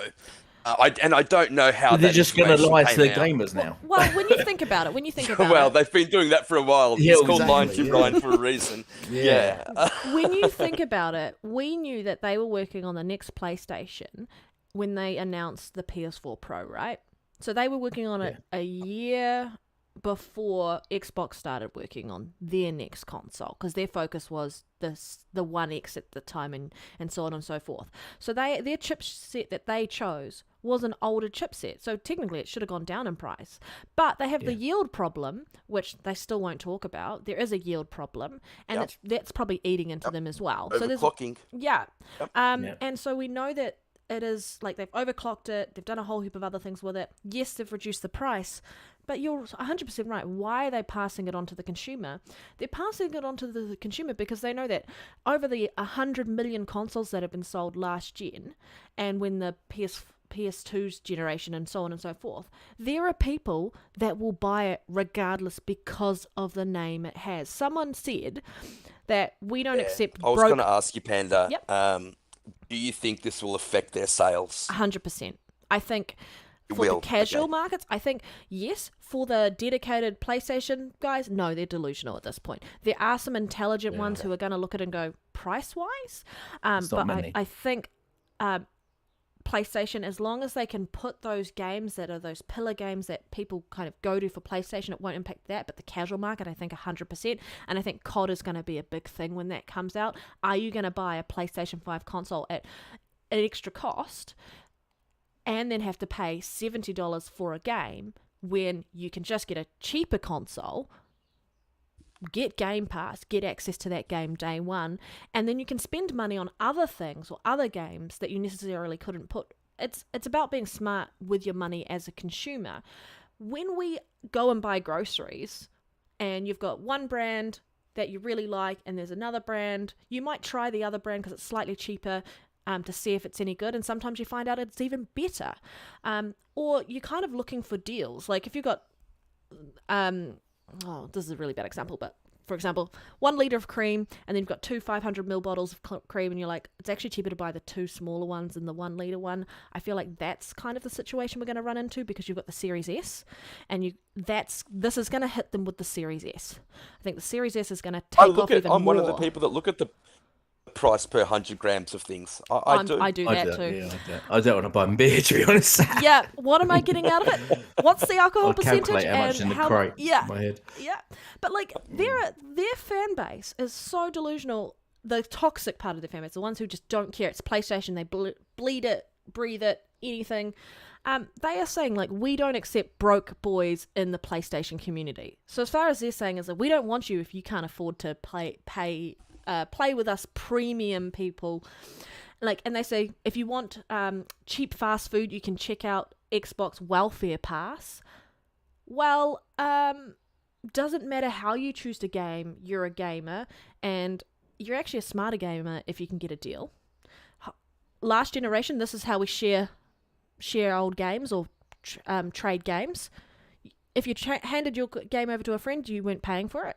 I mean, they weren't paying for it. You just gave it to them, access, and that was okay. And then, like, if you want to play on PlayStation, you got to pay. Simple. Gaming is a privilege. Get checked. And I'm like, that is the most out of touch mindset. And you have allowed yourself to think that PlayStation is this brand that is worth it. And they keep showing you it's not, but you keep ignoring it. Rose-colored glasses. Why do people like King Trash still keep putting out those statements? This is what I will never understand. They look at it from a completely selfish perspective, and they don't look at those people that are struggling at the moment in this economy. And I hate that. I really do hate that. I couldn't agree more with you. It's awful to see it. Well, yeah, they're sort of I don't know. Their angle is like, well, everything else is going up, so why not this go up? Whoever does that in life, whoever goes anywhere and says, I'm going to buy this, and then they say, yeah, we're going to charge this, and they say, well, why don't you just put your price up? Because over the roads put their price up. Why don't you put your price up and charge you more something? Whoever does that in life, no one does that in any reality. No one ever openly ask for just to pay more for something, but they're openly just saying, yeah, we want to pay more for this because plastic boxes. We're That's heading why. to the point of the year where consoles sell the most, right? Holiday. We're heading to that point. And you walk into a store and you're like, all right, I've got this much money to spend on someone for Christmas or whatever you want to call it, the holiday period, Black Friday sales and so on and so forth. And you walk in and you see a PlayStation 5, and you see two versions of a Series X, a Series S, a Series X price difference, and so on and so forth. You see, and maybe you're not sure which one to get, and you might talk to someone, and they should be actually, hopefully, informing you about the differences and going, hey, Game Pass. But like, I would walk into there if I was doing they never do that. But... Yeah, they are starting to do it in some places where I shop.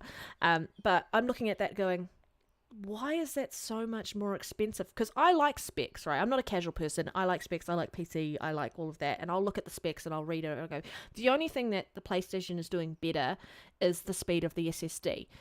And the only way that you'll not, like, officially on paper, but when you actually go and look into it, there isn't that much of a difference between what's happening on the PCs with the SSD to what Xbox has got built in with the Velocity architecture and the BC pack and so on and so forth.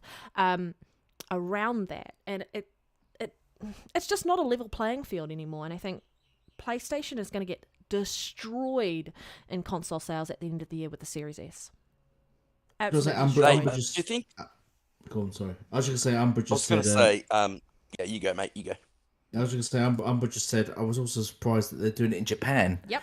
And you've seen in Japan have kicked back on it. You've seen that? Yep. I think it was Push. Yeah, the PlayStation's station, the PlayStation website Push said about it that Japan have kicked back on it and said they're not happy with the price of PlayStation now. This is right after the sales figures came out, and PlayStation kind of last month was ahead of Xbox in like most markets, I think. And now you're probably going to see a complete flip-flop next month around console sales as a result of this. Yeah. This will be the last time that PlayStation has a game for the big holiday market, and Xbox has nothing. I really do believe that. You know, the games are going to start hitting for Xbox in 2023, but PlayStation does have a juggernaut coming out God of War, this yeah. year in God of War. Yeah.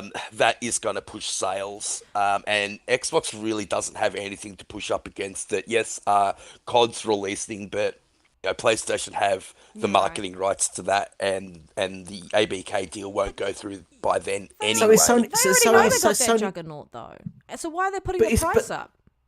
Well, it's Sony. That's what I was saying. Sony then putting all their eggs in one basket. Do they know they're fucked going on? And they're going to put their Yeah. eggs in one basket, thinking, "Fuck it, we've got God of War coming out. We've got nothing to Take compete as much next money year. as they can while There's they just, can. yeah, they just Yeah. bump up the price of everything. Put up the price of the console, put up the price of games. When God of War comes out, everyone we're going to flood the market with selling these games and that because they're all going to want God of War, and we'll just make a massive amount of profit. Because my last video That's what just I'm showed thinking. how much you can make just by raising the game by $10. They'll make 70 million from 10 million sales. If the consoles, yeah, they'll make millions and millions. They'll make tens of millions from raising the console just from God of War, possibly. And that's probably what they're thinking. I'm This is thinking, the fuck it, we're conversation I was having with Fonzarelli and Colt Yeah. Eastwood and High Geek yesterday. And we didn't really come to a consensus, but I have a feeling that might be the reason. Yeah. To build up a bit of a war chest, to get a bit of money while they can, while they still have that holiday period where Xbox has got nothing, because it's Next not going year- to be happening next year. No, Yeah. next year, Xbox is absolutely going to wipe the floor. Every PlayStation fan tries to deny it, but Xbox has already got Call of Duty alone. They're going to have, and all the studios under that, which they've got dropping like Overwatch 2 and things like that. But then you got things like Avowed is rumored to be dropping next year. Now, Forza Motorsport, We'll Starfield, be lucky to see Redfall. Avowed, but yeah. I've heard it's don't could be dropping I don't next think we'll see next Avowed year. next I'm yeah. hoping But, end of the I year don't think we'll Hellblade see will it, be yeah. the end of year Hellblade 2, release. that's another big I want that possibility to as be well. the end of year release. Because they said they're dropping five AAA titles next year, aren't they? And At we know least. 3 Yeah, of them. well, we're which still is- going to get which is Forza Motorsport, I think. I think we're Redfall still and going to get Starfield. Starfield, Redfield, yeah. They said there's 2 more, Hellblade, which they've not announced Yeah. yet. Yeah. yeah. So, Massive game. Huge. and I reckon Sony are aware of these, and I think they know they're in the shits. And going forward, they know they've not prepared for this generation like Xbox has. And I think they're just throwing all their. I think they're putting all their hope into God of War that it's going to sell consoles, and that's why they just crank the price up and just going to take the hit. I'll ask you guys this. Now, at the start of this generation, I thought the Xbox would come back, and they would come back pretty well. But I didn't think that they would actually outsell the PlayStation 5. No. Do you think that with this new change that is now a possibility that Xbox will actually outsell the PlayStation? I'm going to say no. all What would you say, markets. Red? You don't think we're not going to be able to outsell? I don't think in all markets. I don't necessarily think. I think you've got some dedicated people, but you're looking at like some of the places where PlayStation has been really strong is because of the marketing deals that they've had, and COD's marketing deals. Yeah, it's fine, but like FIFA and so on and so forth. FIFA and COD. I And the really, big, really, big really sellers, have yeah. a feeling that there is a chance that Xbox is going to completely dominate in Game Pass. Because, yes, as long as you're getting the console sale, that's fine, but you don't need a console to play those titles. You could have a PC. You could be the app go into the TV and such. I think for engagement purposes, I think Xbox has it in the bag about that. And the actual service with the games coming day and date and these big massive titles, as long as they're kind of really, really spreading the word on Game Pass, I think PlayStation doesn't have a shit show and kind of competing in that particular market. There are always going to be the people who are going to buy the console, and they're going to be completely blinded by their love of PlayStation. And that's a massive fan base. And then you've got the people who buy a console because it's what their friends play, and cross-play isn't necessarily enabled, cross-platform play isn't necessarily enabled in every game, and like PlayStation was charging extra for that. But these like casual markets who are going to be buying these games in buying these systems aren't necessarily aware of all the crap that PlayStation has been doing, and they don't listen to these podcasts. And it's up to like word of mouth. I have people come up to me in my office and ask me questions because they know I'm a gamer, and they're like, "What's happening? Do you think I should get this? And do you think I should get this?" And it's like, well, I'll tell you the information in an objective way, and you make the decision for yourself as to what sounds better to you. But you've got, like, I'm not going to fan and I'm going, you should get an Xbox. I'm going to go, well, this is what PlayStation is doing, this is what Xbox is doing, this is the services that they're offering, and these are the price points. Make a decision for yourself, because I don't think it's fair for me to kind of push my opinion because I prefer one platform over the other. I think as a consumer, it really needs to be objective opinion, but that's not the reality we live in. I have friends who will be like, get a PlayStation, and I'm like, why? Like, you can't tell me why when I know that what the whole competition is doing. But there is so many people who are not hearing the other side of the conversation, and I think that is also where you run the gambit of potentially not every market. Sorry, I can keep talking for hours apparently. She can do. No, yeah, look, I agree. And I actually, like I said, at the start of the generation, I didn't think Xbox could actually outsell the PlayStation. And I think the big differentiator here is that Series S. And you're right, Panda, there's always going to be those people that bleed PlayStation. They're going to get it regardless. They're going to talk it up regardless. But when you go into a store as a parent or a grandparent, you don't know any different. And one console says, yep, that it's $500 in Australia, or on special $480, and the other one's $800, and it's got COD marketed with it. There's the Series S, and you can play all the games. That's a pretty easy decision, and you're not even going to need to pay for the game because it's going to come, on Game Pass eventually. That's a pretty easy decision for a casual to make. That's why I said Xbox needs to buy EA.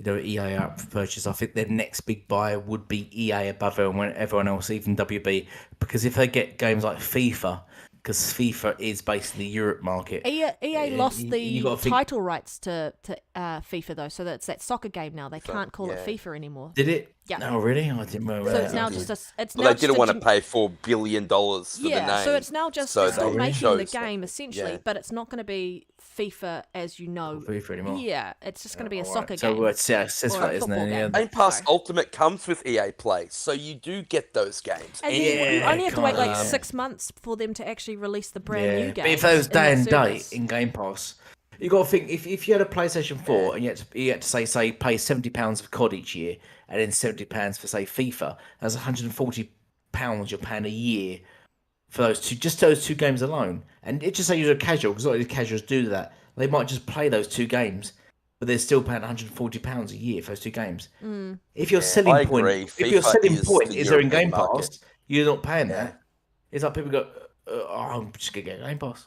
That's it. Rather than pay. FIFA is the European market. You're absolutely right. Yeah. And when you watch the European League or any of the European leagues, PlayStation banner is everywhere on billboards and sponsorship. It's absolutely everywhere. So I agree with you, but I just don't think that FIFA or EA would be a good purchase or a good fit for Microsoft. I think that they haven't proven themselves. They're very copy and paste these days. Well, no, what you got to think of is you got to think of every sports game being in Game Pass day one. That's all Madden and stuff like that, which are massive in America. But then you got to think of they own Respawn. That means you can get Titanfalls. You can get Apex Legends, which generates billions a year. They will own Apex Legends. And I don't think any of these games would do well on one console. I think they would all be these still games. No, they wouldn't. You keep multiplat. You keep Apex multiplat. You keep all these games multiplat still. Except I wouldn't keep multiplat. Would be if Respawn made sort of like Jedi games, like Star Wars games, the odd Star Wars game or something like that, or Titanfall. If they made a Titanfall 3, I'd keep that exclusive like it was originally to Xbox. Everything else, Apex, the sports games, keep multiplat. Yeah, I don't see it as a good fit. I really don't. I think that it needs Titanfall 1 was more successful than Titanfall 2. And that was exclusive. People are stupid. Titanfall 2 was the game of that year.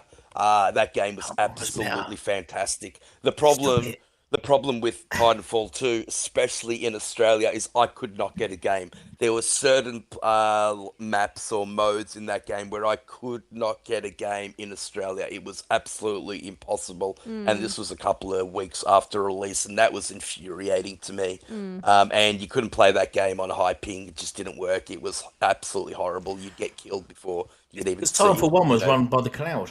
And the reason why and because it's exclusive to Xbox, it's running by the cloud. And then they couldn't run it by the cloud because it was going to be on PlayStation 4. They had to take it off the cloud. And the cloud was doing a lot of the calculations, and that's why they had to downgrade Titanfall just so it could run on the PlayStation. I mean, but I agree. I think out of the two, Ubisoft would probably be a better deal for Xbox. But I really don't want them to have either. I think as long as it's someone else who's not like Amazon or Apple or something like that, who's actually going to feel like they're really going to respect the market and look after it, then they are the ones who are deserving of it, hopefully. Yeah, and that's what I worry about Panda as well. Will they respect the market, or will they just see it as a money-making, grab. Thing? Yeah, Microtransaction. Because more microtransactions, exactly. Less single-player games. I really, really worry about that. We look at the market now, and this is what I've been complaining out for the last year now, I feel, is when you buy a game, like an actual $60 game or $70 game or whatever, you're buying it, and then they add microtransactions into it. And then they charge you for DLC, right? But it's getting to the point where games are starting to feel like you're playing in the on phone, to the point where the amount of things, the only thing they haven't added in yet is ads. But there's that rumblings that they're looking at ways that they could do that and such. And I'm like, I buy a game full price, and I do not expect to have a lot of limited content that I can't access unless I'm spending more money on a title. It's different when it's a free-to-play game, right? But that still feels like a lot of these games trying to follow that cell phone gaming trend, and it's really hard to Ubisoft kind of are cutting content and saving it for DLC. I mean, it's obvious now. You don't even get told the full story in a Ubisoft game anymore without actually having to buy the DLC these days. Yep. I hate it. I agree with Monad. I think WB would be awesome as well, mate. Yeah. But yeah, this whole situation, and I'm glad that the biggest voices of the community, whether you're on PC, whether you're on Nintendo, whether you're on Xbox, and the ones who actually have brain cells on the PlayStation side, are calling out PlayStation for this price increase on the console. I am so glad that as a community we're coming together. The ones who are defending it, get your eyes checked, maybe get a few more brain cells, and check your wallets, because apparently you just have an automatic payment to PlayStation every week, and they just take your money and they laugh at you all the way. What's great is seeing people like Boom and stuff like that is having a go at them and stuff like that. It's brilliant seeing all sort of big YouTubers now having a go at them, sort of just calling them out and stuff. The tables have turned. He won't say names, but we know the names. We know. Well, I'm going to say what it is. I don't give a shit. People like Salty Escape and stuff like that are just talking absolute shit and just shilling for Sony. And you're getting sort of YouTubers now. They were once friends, and they're going against them. People who have shielded for Sony for years are also like, this is not an okay move. And you've got people who there's not many though. I can't think of many. You've got people who already own a PlayStation 5 who are like, actually, this is a dick move, which is quite different to the people who are like, well, I already own a PlayStation 5, so I don't really care if they increase the price. It sounds like a lot of things are starting to change because of the way that we are talking about gaming in general, and it's a snowball effect, and part of that is Microsoft pushing that and kind of showing these consumer friendly practices in stark contrast to anti-consumer practices, and PlayStation being this massive brand and having this huge mindshare is getting all this bad publicity, and as a result, because they're such a big brand, it's blaringly obvious, and they're making themselves this even bigger and bigger target. And then Microsoft is just chipping away at that little target and going. One more and said to me, said I've seen it actually a couple of times. One more and said, but it's not happening in America, so why do you care? And I was like, I'm not in America. So. You mean I hate that point of view. It's so selfish. Yeah, have you seen it? I've seen it all over the place. Yeah, it's not happening in America. Why do you care? But How ridiculous is that? do you know what's What kind of a... Well, I'm in Australia, mate. Do you know what's so, funny? and I'm you're in like- the UK, and Yeah. Panda's in New Zealand. So, it does matter to us. But considering, ignorant is that? considering the cost of Yeah, a how ignorant is that? PS5 disc edition at the moment in New Zealand before the price increase is $820 or $819 here.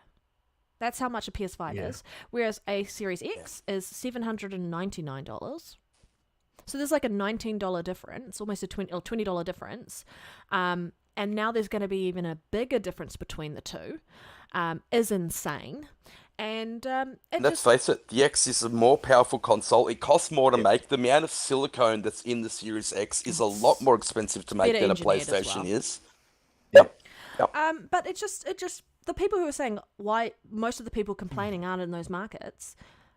It's the majority of the market is the rest of the world, and you can't say that most of the people complaining aren't in those markets. That's the thing, yeah, exactly, yeah. It's the That's the the thing I don't dumbest take into account, opinion. yes. The and- majority of the world is complaining about it.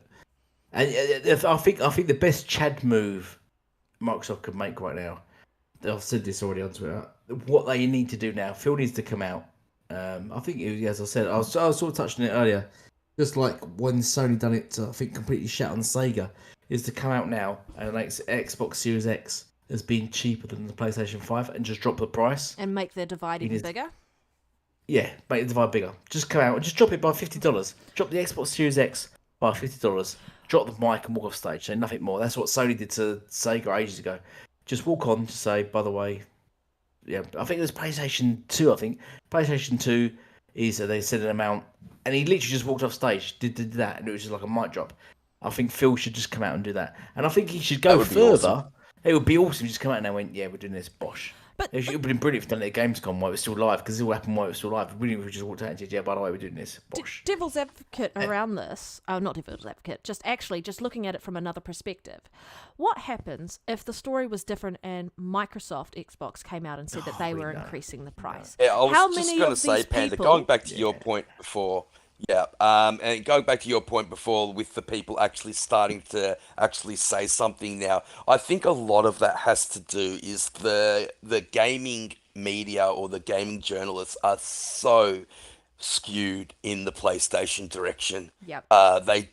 It just seems to me that they are shills for PlayStation these days. I don't know why that is, but it is slowly turning around. It is. It really is.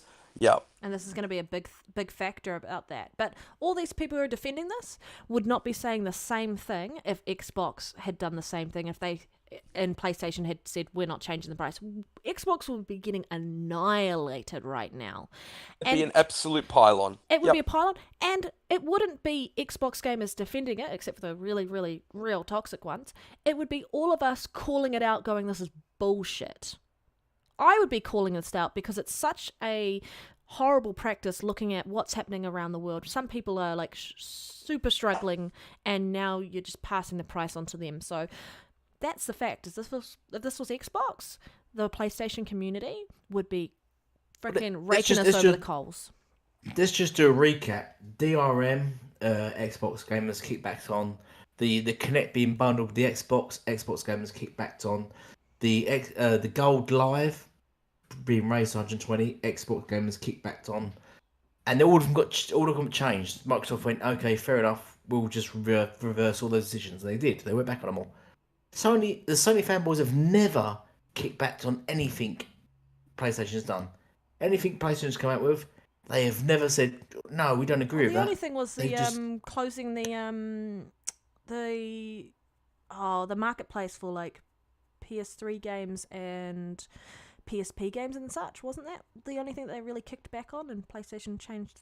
There was something else, and I can't remember what it Yeah, was. and they actually changed their mind. Yep, the PS3 and PSP, or the Vita Storefronts marketplace. and- You're yeah. absolutely right. And this is what I don't understand. Weird If thing they to did kick back push on. back, Yeah, if what do they you think did back push on? back, then they might actually get a response from Yeah. PlayStation, and they might actually change their stance. I was But aware it of that. just doesn't seem to happen. No. I don't get it.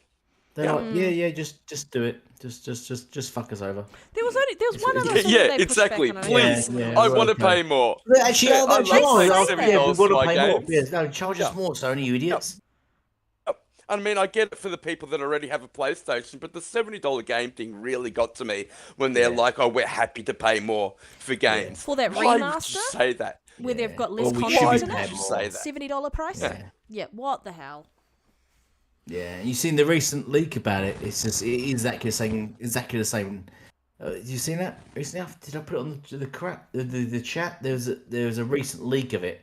I think it's only about 2 days old, and a journalist said, "Yeah, it looked exactly the same as the last one. Just the graphics are slightly better. Other than that, it's exactly the same. And they're charging you even more for it. Mm-hmm. Yeah, they're charging 70. Yeah, Remake There's my nothing ass. to it. Yeah.